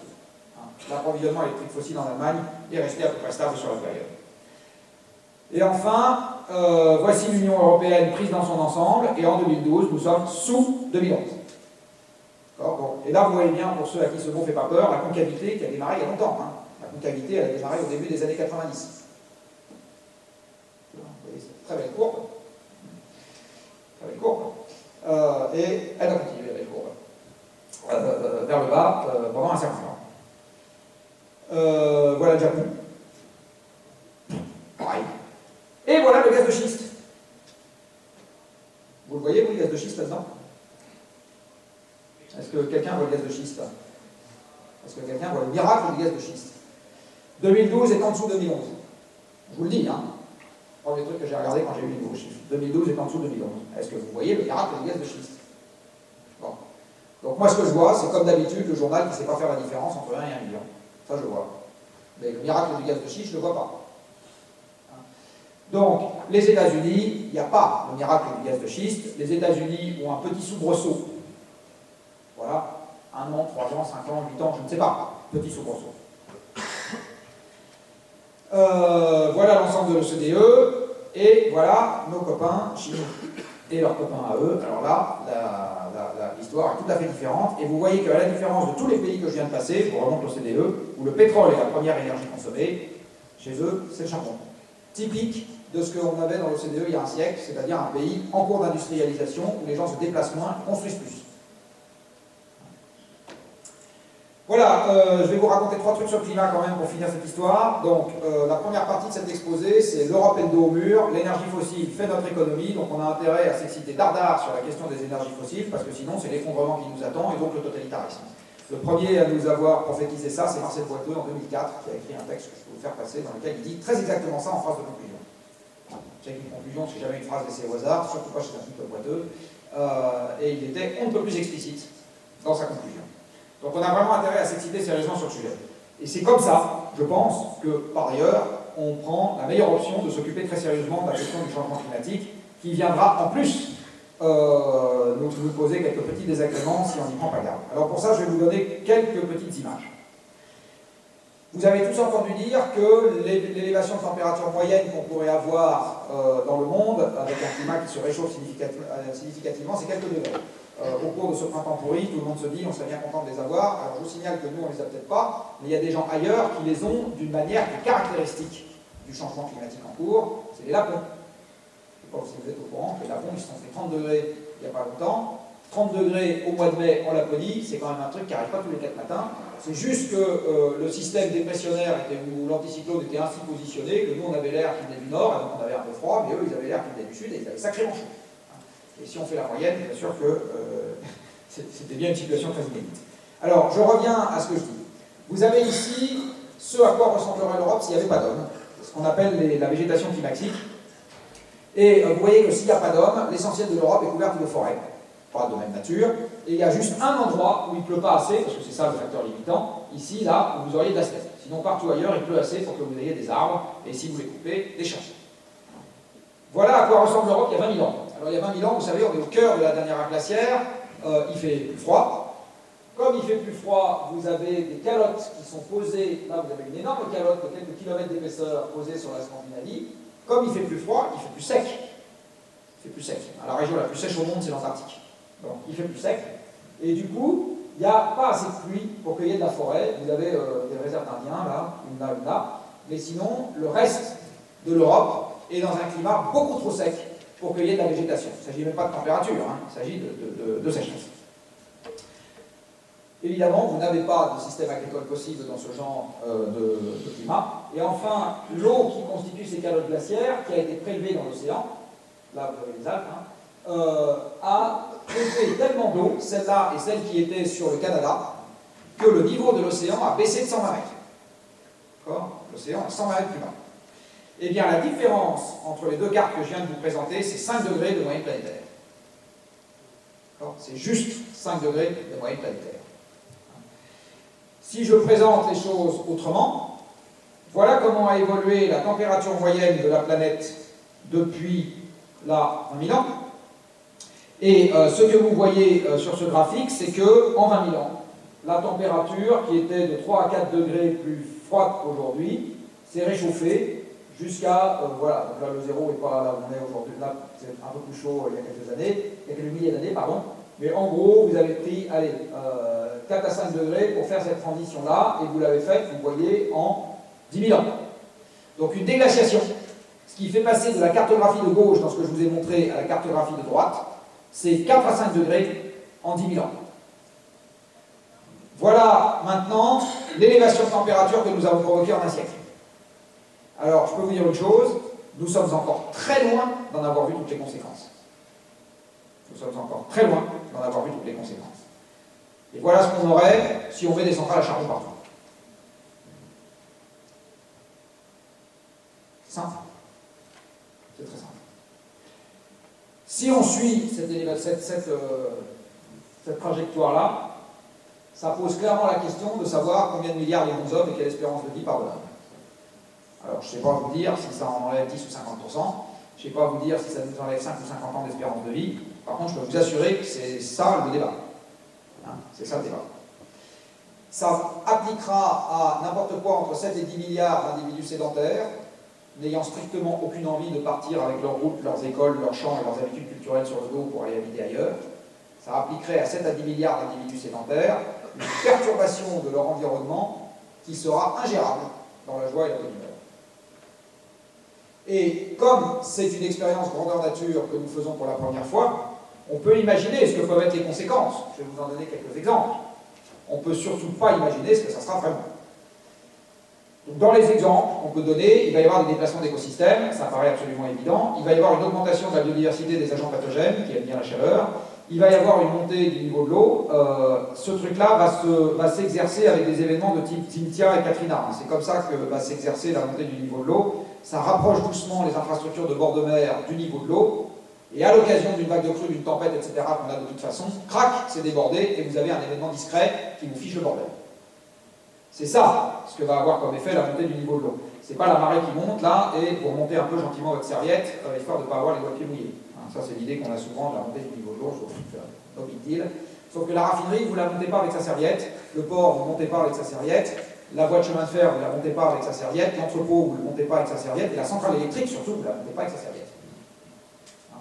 Donc, et si vous avez, comme au Japon par exemple, alors en l'occurrence c'est un tsunami qui a posé le problème, mais si vous avez une invasion marine qui vous fiche le bazar dans la production électrique, quel que soit le mode de production électrique, parce qu'au Japon il n'y a pas eu que le nucléaire qui est concerné, vous voyez le genre de truc que ça fait derrière, ça fait un tout petit quelque chose sur le PIB et sur l'espérance de vie de quelques personnes. Alors pour le moment on a encore une capacité de rebond, plein d'énergie sous le pied. Il est évident que si ce genre d'événement arrive alors qu'on est en décroissance énergétique rapide, la capacité de rebond vous ne l'avez pas. Il va y avoir une variabilité du climat qui va augmenter, notamment sur les épisodes caniculaires. Vous allez avoir une modification de la circulation océanique à grande échelle, ça c'est de la physique de base. Et enfin, les événements extrêmes, la question est posée. Alors les événements extrêmes, c'est tout, hein, les tornades, les ouragans, les cyclones, etc. Voilà. Il y a une question qui est posée sur le Groenland et l'Antarctique de l'Ouest. Il y a une question pas posée du tout sur l'acidification de l'eau, parce qu'une partie du CO2 que nous mettons dans l'air est repris par les océans et du coup acidifie l'eau. Hein.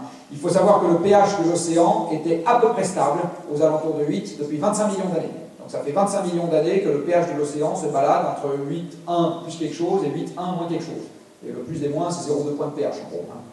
Et là, on est en train de parler de modifier l'acidité de l'océan jusqu'à potentiellement 1 point de pH en 2150. Personne ne sait ce que ça fait à la vie marine. Personne. Et enfin, il y a des stocks de carbone qui pourraient se mobiliser dans le sol, dans les hydrates, etc., pour emballer le processus. Donc, la seule chose que je suis capable de vous dire, en ce qui concerne le changement climatique, c'est que cette expérience, avec le temps, va nous réserver un nombre croissant de surprises. Et vous savez, la surprise, le dictionnaire est bien fait, c'est un truc que vous n'avez pas vu venir et donc vous n'êtes pas organisé pour y faire face. Donc la conséquence de la grosse surprise, c'est bazar. C'est ça la conséquence de la grosse surprise. Donc le changement climatique, c'est quelque chose qu'il faut absolument gérer. La grosse difficulté du changement climatique, c'est que nous vivons aujourd'hui dans des systèmes insouciants qui s'appellent des démocraties. C'est justement pour ça qu'on les a faites, c'est parce que c'est des systèmes insouciants, et insouciants, c'est quand même sympa. Mais, du coup, il y a un contre-coup à ce système, c'est qu'on a arrêté de voir loin, et on ne s'occupe pas de ce genre de problème. Voilà, donc je vais finir par là où j'ai commencé. Comme nous sommes en contraction fossile, la meilleure option que nous avons, paradoxalement, pour sauver le climat, c'est de s'occuper de notre balance commerciale, en Europe. Dit autrement, si nous décarbonons l'économie pour des motifs impérieux de sauvegarde de court terme, pour éviter d'avoir un système social qui s'effondre, etc., c'est comme ça que nous avons la meilleure option de trouver les systèmes qui vont bien, les modes d'organisation qui vont bien, les raisonnements qui vont bien, les règles économiques qui vont bien, et bien évidemment les joujoux techniques qui vont bien, pour faire en sorte qu'on gère le problème, et c'est comme ça, puisque l'homme est un animal mimétique, que nous avons, à mon avis, la meilleure chance d'entraîner le reste du monde dans cette lutte. C'est en faisant ça chez nous, sans rien demander à personne, parce que nous on est le dos au mur, que nous avons la meilleure option, à mon avis, que nous prenons la meilleure option auprès de vous. Alors je vais vous donner quelques ordres de grandeur, ça va faire très plaisir à nos amis de Bouygues. Si vous voulez rénover la totalité des logements en France, il y a à peu près 30 millions de logements qui font à peu près, un peu moins en fait, 100 mètres carrés par logement, et il faut quelques centaines d'euros par mètre carré pour rénover un logement. On parle donc de 1000 milliards, et si là-dedans vous dites qu'il y en a la moitié qui ne sont pas construits là où il faut et qu'il faut les casser et les reconstruire ailleurs, parce que les villes sont trop étalées, je vous multiplie ça par 2 à 3, allez, je vous le fais à 3000 milliards et on n'en parle plus. Vous avez aujourd'hui 30 millions de véhicules qui circulent sur la route. Le prix d'achat d'un véhicule sympathique, c'est 20 000 euros, moins sympathique 10 000. Je vous l'ai fait à 20, histoire qu'on ne me dise pas que c'est une option miséreuse. 600 milliards d'euros pour tout remplacer. Si en plus vous devez électrifier des autoroutes, rajouter des trains, vous savez qu'il y avait 2 fois le linéaire ferré en France en 1900 qu'on a aujourd'hui. Aujourd'hui on a à peu près 100 000 km de voies, il y en avait 200 000 en 1900. Donc si on doit refaire des villes au nœud d'un maillage ferroviaire avec des petits véhicules qui permettent de se déplacer dans le coin, l'étiquette pour cette affaire se balade entre 2 000 et 4 000 milliards d'euros. faut décarboner les processus industriels, les fours à verre, etc., enfin, tous ces trucs-là, la chimie de base. Allez, encore quelques centaines de milliards. À mon avis, pour se débarrasser des combustibles fossiles sans effondrement social, et déjà avec une diminution significative du PIB, significative du PIB, il faut doubler la production électrique décarbonée. Alors là, je vous donne deux options. Ou bien vous aimez bien le nucléaire, ça vous coûte à peu près 300 milliards d'euros, ou bien vous ne l'aimez pas et ça vous coûte 5 à 10 000. C'est un calcul, alors une indication pour vous montrer que ce n'est pas complètement déconnant. L'Allemagne, je viens de faire le calcul il n'y a pas longtemps, a dépensé à ce jour à peu près 300 milliards d'euros pour faire 18% de son électricité avec des modes de production renouvelables.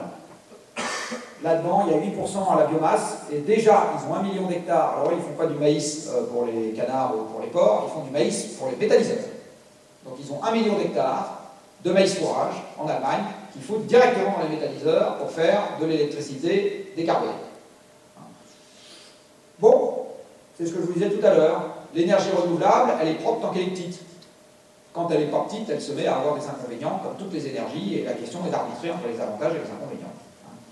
Donc 300 milliards, c'est-à-dire la valeur de reconstruction à neuf de notre parc nucléaire, pour faire 18% de leur électricité, et il va falloir qu'ils renouvellent ça dans 20 ou 25 ans, parce que la durée de vie d'une éolienne et d'un panneau solaire, c'est à peu près 25 ans.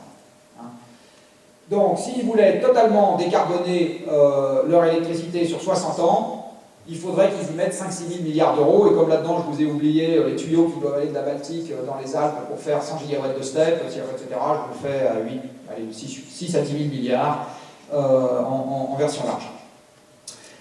Et là-dedans, je n'ai pas compté un truc, qui est qu'en contraction énergétique, la productivité du travail va baisser, donc le prix de n'importe quoi va augmenter. Ce qui va évidemment encore augmenter les factures de n'importe quoi. Voilà, donc, mais moi j'ai rien contre la démocratie. Donc si en parfaite connaissance de cause, le peuple dit nucléaire, il n'en est pas question, 5 000 milliards, très bien, on fait, ça ne pose aucun problème. Il faut juste comprendre que c'est à peu près ça, l'ordre de grandeur de ce dont on parle. Voilà, après, pour aller dans cette direction, c'est alors un truc que je ne vous ai pas rappelé, mais c'est évident que cette direction-là est une économie un peu à la chinoise. C'est-à-dire qu'on se remet à transpirer pour construire ou reconstruire, et du coup on transpire moins pour faire des DVD, des petites cuillères et des iPhones. Donc c'est une économie dans laquelle on encaisse délibérément en l'orientant la baisse du pouvoir d'achat. Acheter un iPhone coûtera plus cher, acheter une petite cuillère coûtera plus cher, prendre l'avion coûtera plus cher. Voilà. L'essentiel d'une fraction croissante, on va dire, de la force de travail sera orienté vers le fait de rebâtir la maison. Je dis les choses de manière un peu simple. Alors, l'autre alternative, c'est que le pouvoir d'achat restera quand même, mais dans une société qui se désagrégera avec des inégalités qui iront fortement croissantes, c'est-à-dire que les doués et ceux qui s'accrochent auront... C'est la Russie post-chute du mur, c'est-à-dire que les malins amassent sur le dos des autres, les autres voient leur espérance de vie baisser, leur niveau de vie baisser, pendant que les quelques malins deviennent des oligarques et passent leurs vacances sur la Côte d'Azur. Voilà. C'est à peu près ça qu'a donné la Russie post-soviétique avec une contraction de son PIB de 30 ou 40%. C'est à mon avis ça qui nous attend si on ne s'occupe pas sérieusement de ce genre de problème. Alors évidemment, les élites n'auront pas envie de s'en occuper parce qu'elles sont plutôt du bon côté du mur.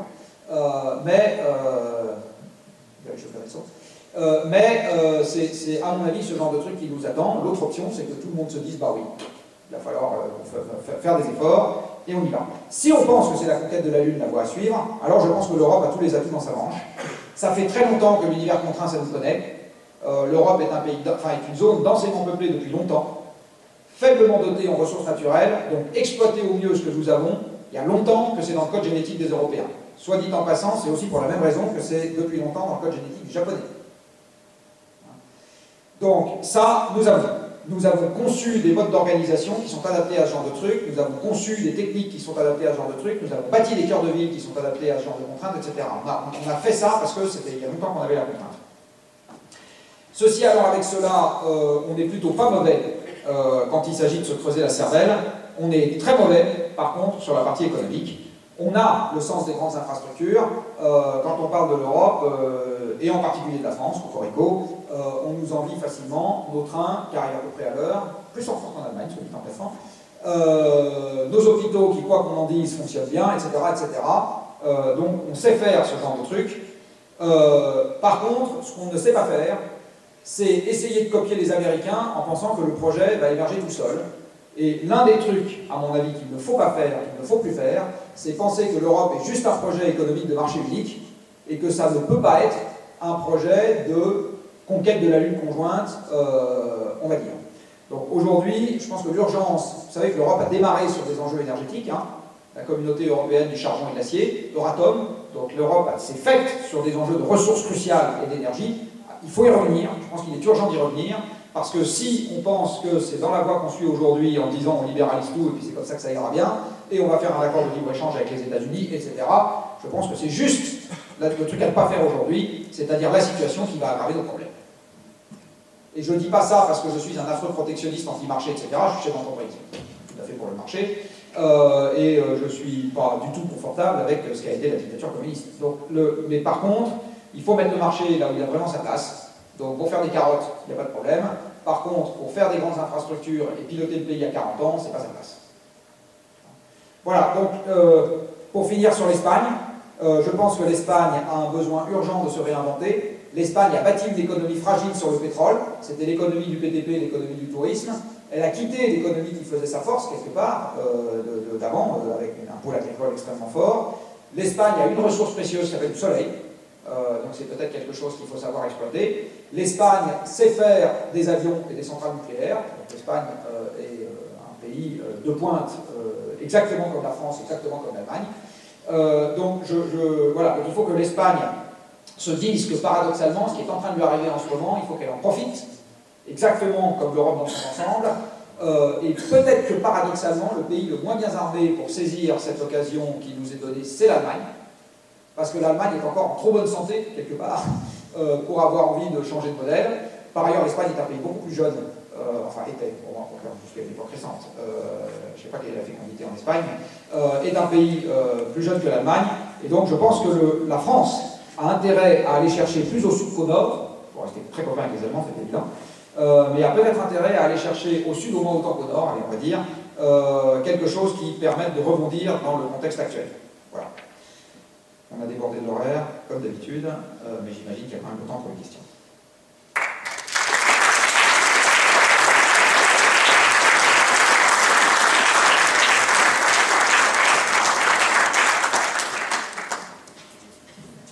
Bien, merci. On va passer donc aux questions. On a deux élèves ingénieurs qui peuvent passer le micro. Voilà.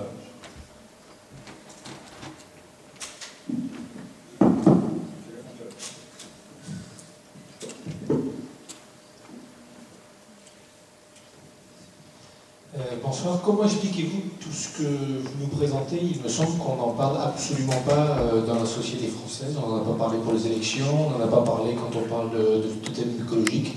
Pourquoi est-ce que votre approche est si peu partagée? Alors, il y a la société française, je vais vous donner une définition un peu simpliste, mais que je pense valable de ce que c'est un débat national. Un débat national, c'est un sujet du 20h de TF1. Donc Cahuzac, c'est un débat national. Le PSG, c'est un sujet national.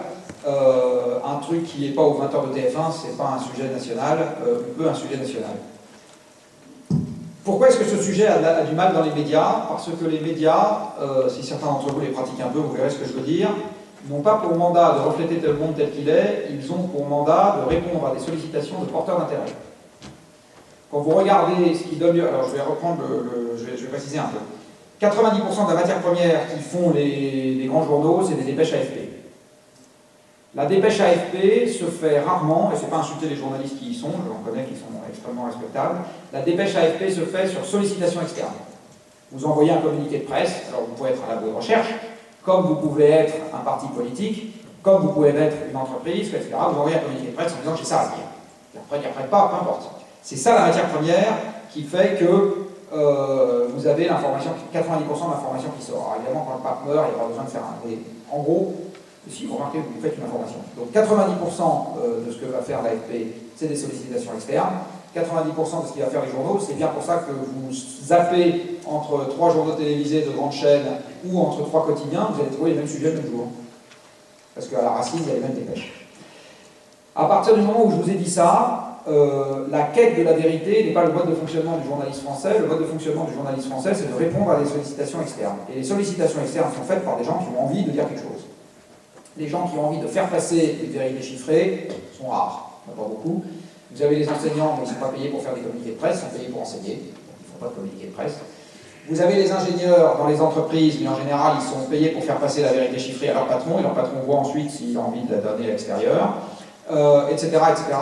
Les seuls qui sont un peu payés pour faire passer une vérité chiffrée, c'est les laboratoires de recherche. Donc, dans ce que je vous ai exposé, quand il y a de la recherche active sur le sujet, vous avez de l'information qui circule, typiquement le changement climatique, de l'information circule, parce qu'il y a de la recherche qui est faite. Le métier d'un chercheur, c'est de tout mettre sur la table, c'est même de se secouer pour qu'on parle de ce qu'il a fait, dans le monde scientifique essentiellement, en dehors parfois, et donc il est en mode push, lui aussi, il publie, hein. Il est en mode push. Dans le monde de l'énergie, toute l'information est détenue par des acteurs privés, et donc il filtre l'information qui est en mode push.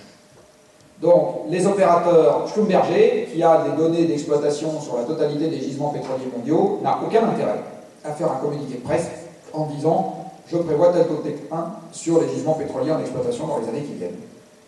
Donc ils ne le font pas, donc c'est parfait. Si Jean Covici dit à des journalistes, tiens, vous avez vu, l'Europe est en déclin pétrolier, bah, ça n'intéresse personne, ça fait pas, voilà. Il faudrait que ce soit, je sais pas, que EDF dise, c'est très important de rajouter des réacteurs à cause de ça, là c'est repris. Il faudrait qu'un parti politique dise, les gens d'en face sont des grands guignols parce qu'ils s'en occupent pas, en ce moment c'est repris. Mais comme tous les partis s'en foutent, c'est parfait. Donc, vous avez enfin voilà, donc vous avez le seul type qui s'excite un peu sur ce sujet dans la sphère politique, c'est Yves Cochet, qui n'est même pas représentatif des Verts. Et voilà, à part lui, il n'y a pas un parlementaire qui s'intéresse d'à peu près à ce genre de sujet. Hein. Donc enfin voilà, donc il n'y a pas le mot push, donc on n'en parle pas. Mais vous avez des tas de sujets qui correspondent à ça. Vous avez des tas de sujets qui correspondent à ça. Celui-là est particulièrement ennuyeux parce que j'ai essayé de vous exposer que nous en étions tous particulièrement dépendants. Voilà. Ceci allant avec cela, comme le monde politique réagit essentiellement à des porteurs d'intérêt et pas essentiellement à de l'information rationnelle, c'est pour ça que les sondages ont tant de place dans les débats publics, ce qui compte, c'est ce que pensent les gens. C'est pas ce qui correspond à l'observation des faits. Si tout le monde pense que le nucléaire c'est plus dangereux que le charbon, ben on supprimera le nucléaire, on supprimera le charbon. Le sujet là-dedans, c'est pas ce que racontent les médecins ou ce qu'ils racontent pas le sujet. Le sujet, c'est ce qu'ils pensent. Donc, et si les gens pensent qu'ils ont envie que l'essence soit moins chère, eh ben, on baisse le prix de l'essence de 3 centimes. La question n'est pas de savoir si on va en avoir plus ou moins. Donc, non mais c'est exactement comme ça que ça marche. Donc les débats ne sont pas amenés parce que les porteurs d'intérêt ne sont pas là. Après, il y a une deuxième raison qui est que traiter de ce genre de sujet dans le monde des médias, c'est compliqué. Si je vous disais, là, brûle pour point, résumer ce que je viens de raconter en 4000 caractères, espace compris, je ne sais pas ce que vous feriez. C'est pas immédiat. Pourtant, c'est ça que font les journalistes. 4000 caractères, espace compris, 5000 dans les bons cas de figure. Donc le 2000, c'est mieux. Donc le sujet est un sujet qui ne peut progresser que de manière lente, comme tous les sujets compliqués. Et que si on trouve vraiment des porteurs d'intérêt qui ont envie que ça vive. Alors c'est du reste un peu ce que j'essaie de faire avec 2 chiffres. Alors pour le moment à un niveau modeste, parce que je n'ai pas encore la moitié du monde économique avec moi, mais c'est ça l'idée. C'est de transformer un certain nombre d'entreprises qui ont intérêt à ce que ce genre de truc arrive en porteurs d'intérêt. Même au sein des grandes entreprises, c'est pas trivial. Je vais vous prendre un exemple qui est Alstom. Alors vous appelez Alstom, vous faites des barrages, vous êtes du bon côté de la barrière. Vous faites des centrales nucléaires, vous êtes du bon côté de la barrière. Vous faites des éoliennes, vous êtes du bon côté de la barrière. Vous faites des centrales à charbon, vous êtes du bon côté de la barrière. Vous faites des trains, vous êtes de nouveau du bon côté de la barrière. Vous faites des centrales à gaz, vous êtes du bon côté de la barrière. Qu'est-ce que vous dites? C'est compliqué, hein? Vous voyez ce que je veux dire? Donc voilà, donc la coalition d'acteurs est là pour faire en sorte que ce sujet ait du mal à émerger. Alors, un dernier point, mais ça c'est très vrai pour les médias français, c'est beaucoup moins vrai dans d'autres pays. Comme les médias français sont désargentés, c'est en général le même journaliste qui traite les militants et les scientifiques dans le monde environnemental. C'est le même. Il se trouve qu'en termes de disponibilité, le militant est souvent disponible avant le scientifique. Il est payé pour ça. Donc, si vous avez un sujet sur la réglementation des produits chimiques, vous allez trouver le porte-parole de l'Union des industries chimiques en un quart d'heure, vous allez trouver le mec de Greenpeace en un quart d'heure, et le professeur du SMUC qui, à l'École nationale de santé de Rennes, fait des études épidémiologiques qui vont bien, il est parti, il est en colloque, il est en voyage, il est en cours, il est je sais pas où, vous l'aurez pas. Donc, alors vous l'avez si vous faites une émission de plateau dans 15 jours à l'avance, mais si vous êtes dans l'actualité, vous ne l'avez pas. Donc les gens que vous allez voir s'exprimer sur le sujet sont en général les militants, pas les scientifiques. Ils peuvent, ou pas, être en accord avec la science. Des deux côtés. Des deux côtés. C'est-à-dire que vous avez un certain nombre de dossiers dans lesquels la vérité scientifique est du côté du militant et pas du côté de l'industriel, et vous avez des dossiers dans lesquels c'est l'inverse. Il n'y a pas d'attribution des rôles qui soit homogène.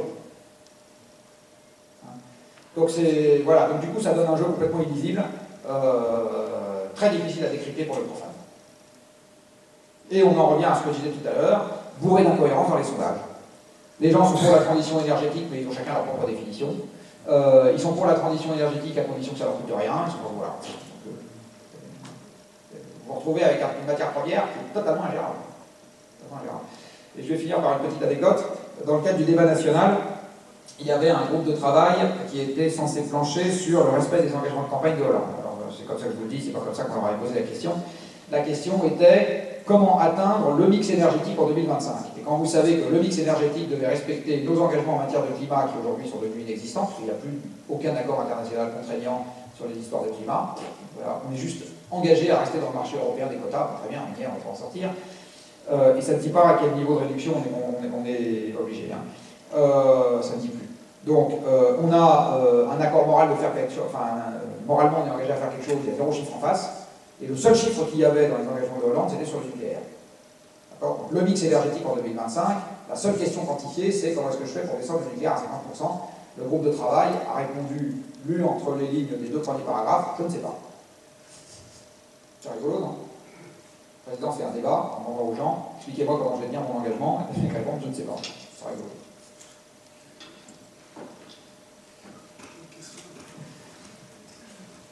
Mais c'est encore une fois, c'est le jeu d'acteur. Le truc essentiel à garder en tête, les médias n'ont pas pour rôle de refléter le monde tel qu'il est. Ils ont pour rôle de refléter les confrontations telles qu'elles sont. Bonjour, la question qui suit un petit peu en suivant la première. Comment une démocratie, on va dire, qui est très pilotée justement par les médias, l'opinion publique, qui fait et refait effectivement les élus politiques, comment une démocratie peut s'en sortir sur la base de ce que vous nous avez présenté? Est-ce qu'il y a une clé pour faire changer les choses, ou est-ce que c'est peut-être à une petite échelle qu'on peut transformer effectivement la société? Alors, chaque type d'action va toujours en regard d'une échelle géographique ou d'un périmètre de décision qui la concerne. Dans un monde qui est ce qu'il est, vous pouvez, vous, à votre niveau, décider ou pas, du reste, de changer de lieu, de changer de métier, de changer de maison. Ça dépend que de vous et pas des autres. Vous pouvez vous dire, ben voilà, en prévision du changement climatique, je déménage, je vais en Suède et je m'installe en Suède comme, je sais pas quoi, chauffeur de taxi. Ça ne dépend que de vous. Voilà. Après, vous pouvez avoir des actions à concerter à un groupe. Vous pouvez créer une entreprise avec des gens ou faire une action dans une collectivité locale, etc. Donc, il n'y a pas de niveau unique auquel taper. Par contre, si je prends votre question pour ce qu'elle était vraiment, comment faire en sorte que les instances nationales, parce que c'était ça, j'imagine que vous aviez derrière la tête, commencent à s'exciter sérieusement sur le sujet, eh bien, mon sentiment, c'est que la démocratie prend les problèmes à l'envers. C'est-à-dire que quand on est habitué à ce qu'a toujours été un chef dans une tribu d'animaux, c'est-à-dire il s'impose parce qu'il est plus fort et plus intelligent que nous, et derrière on obtempère, eh bien, la démocratie entretient une ambivalence très forte avec ce qu'elle appelle ses dirigeants, qui sont en fait beaucoup plus proches des exécuteurs testamentaires. Et donc, comme c'est des exécuteurs testamentaires, si on ne se met pas nous au carré avec ce qu'on veut, ça ne bougera pas à la tête. Hollande promet de la croissance parce que l'essentiel des gens ont envie. Et ils n'ont pas compris qu'aujourd'hui on n'en aura plus. Et en admettant qu'ils n'en ont plus, ils continuent à la demander parce qu'ils ne comprennent pas ce que le gouvernement va faire s'il n'y en a pas. Moi non plus du reste. Donc, je suis sûr qu'ils n'ont rien prévu pour ça. Donc, le pouvoir national, en fait, il reflète la pression de la base, contrairement à l'idée qu'on s'en fait, au lieu d'imprimer des grandes visions l'essentiel du temps. Alors, comment est-ce qu'on imprime un mouvement de la base? Mon sentiment, c'est que il y a deux, trois canaux qui... Alors, il n'y a pas de martingale à une semaine. Dit autrement, si les sujets que j'ai évoqués amènent quelque chose d'irrémédiable dans les 2 à 3 ans qui viennent, bah, tant pis pour nous.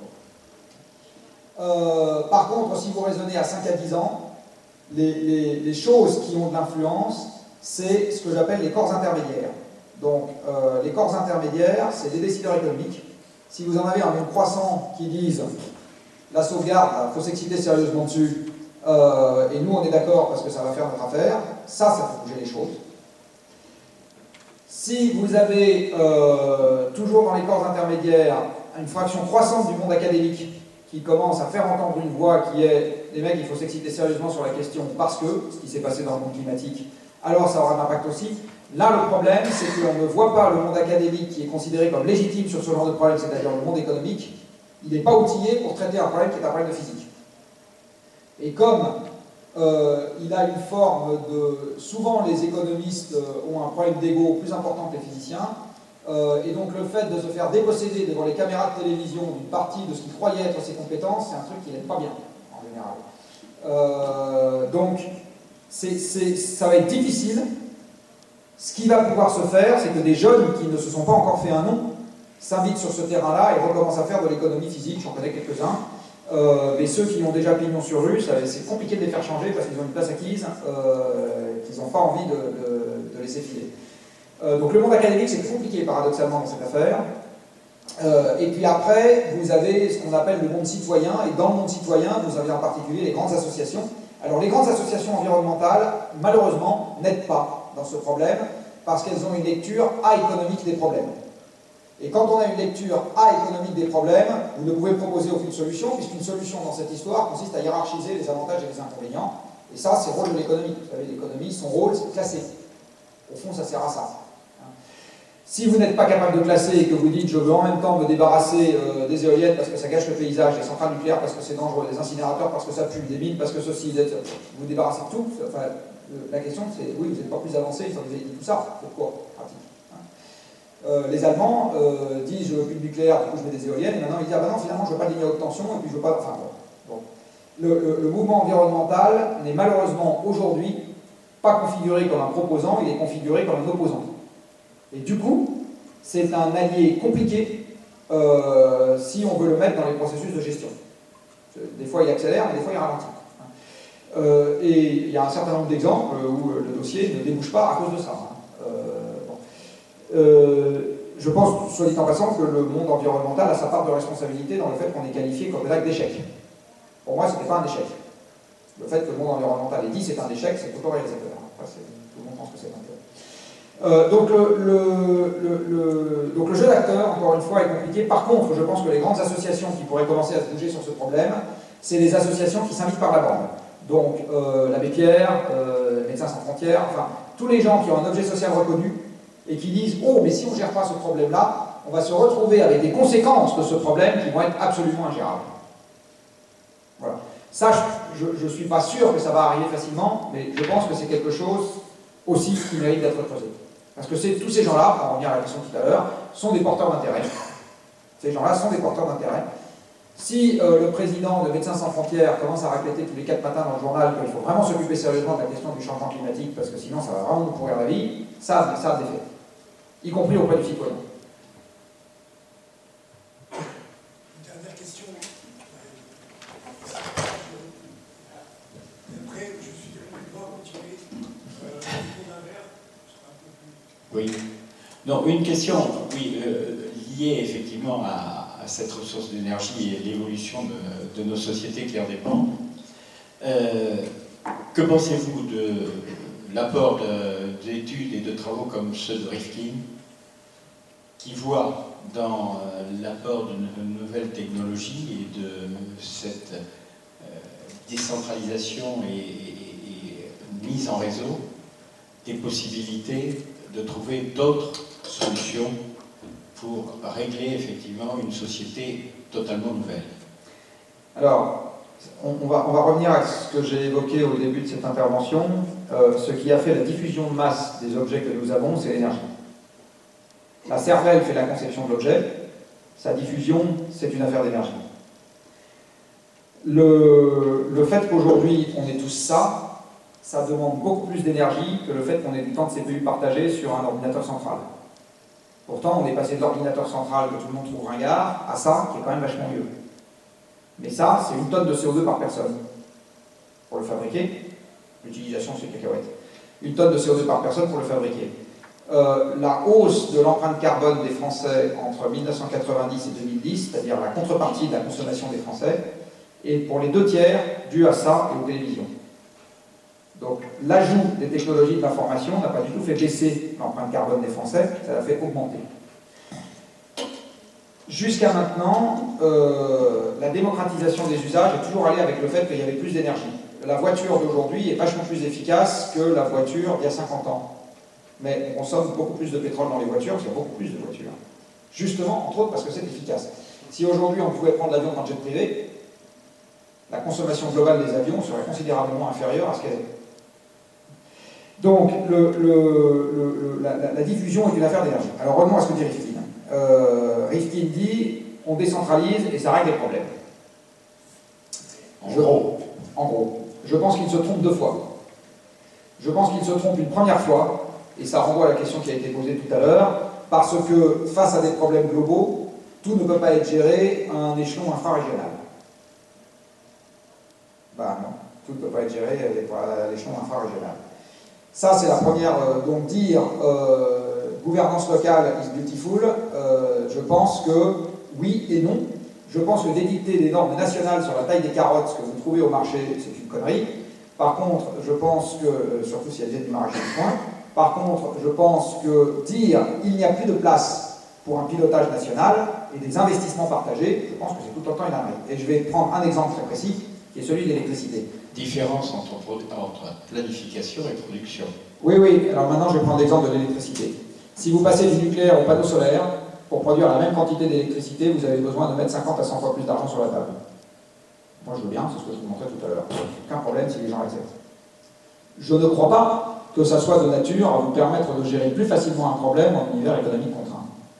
Mais, encore une fois, si les gens veulent le faire, je m'en fous. Ça ne me dérange pas du tout. Donc je pense que Rifkin, sa théorie, elle est tout à fait anti-économique. Par contre, là où il est vachement meilleur que moi, c'est qu'il a réussi à gratter 650 000 € à la région Nord-Pas-de-Calais, et alors là, si j'avais la même recette, je serais un heureux. Mais, en fait, je devrais même pas dire ça, parce que c'est un tueur de business pour les gens comme moi. Parce qu'il va faire un coup de com', les gens vont dire « Ah, c'est ça !» Et derrière, il n'y aura plus rien. Derrière, une bonne partie des élus ne croira plus qu'on peut s'attaquer sérieusement à ce genre de problème. Parce qu'ils ont vu un mec qui leur raconte des... Voilà. Décentraliser la production électrique, c'est multiplier le besoin en capitaux, je vous dis, par 30 à 100. Ce qui veut dire, si je prends le problème à l'envers, que si vous avez 100 milliards à dépenser, eh bien, si vous décentralisez la production électrique, à l'arrivée, vous allez transformer une kWh. Par contre, décentraliser la production électrique, il y a des pertes en ligne, tout le monde le sait. Les centrales ne sont pas toujours à proximité des lieux de production. 2%. Vous traversez la France sur le réseau THT, 2% de perte. Heureusement pour un certain nombre de gens, dont les Bretons. Heureusement. Parce que je peux vous dire que si c'était 50%, la Bretagne n'aurait un sérieux problème. Non, c'est 2% sur le réseau THT. Après, il faut savoir que les moyens dits décentralisés, passer une certaine quantité, vous ne pouvez plus les augmenter. Vous avez un truc... Non, mais il y a un truc qu'il faut savoir, c'est que pour injecter sur le réseau, soit en basse tension, soit en moyenne tension, avec des moyens décentralisés, il faut faire monter la tension de l'endroit où vous injectez, et une fois que vous avez injecté, parce que sinon ça n'injecte pas, hein, c'est quand même un problème d'écluse, si vous commencez à injecter, je serais curieux de savoir comment ça se passe en Allemagne, je crois qu'ils commencent à couper un certain nombre d'endroits, parce que justement, ça fait trop monter la tension du réseau, et à ce moment, il y a une partie des moyens qui sont obligés de déconnecter. L'Espagne fait la même chose. Donc, encore une fois, il faut bien comprendre que ce que propose Rifkin doit être compatible avec une société en récession structurelle. Et je pense que ce qu'il propose, c'est justement quelque chose qui correspond à une société en expansion perpétuelle. Je vais devoir vous interrompre parce que vous avez beaucoup jusqu'à 9 heures. Les contraintes d'argent sont une chose et les contraintes de temps aussi. Voilà, alors je vous propose de continuer autour d'un verre. Merci.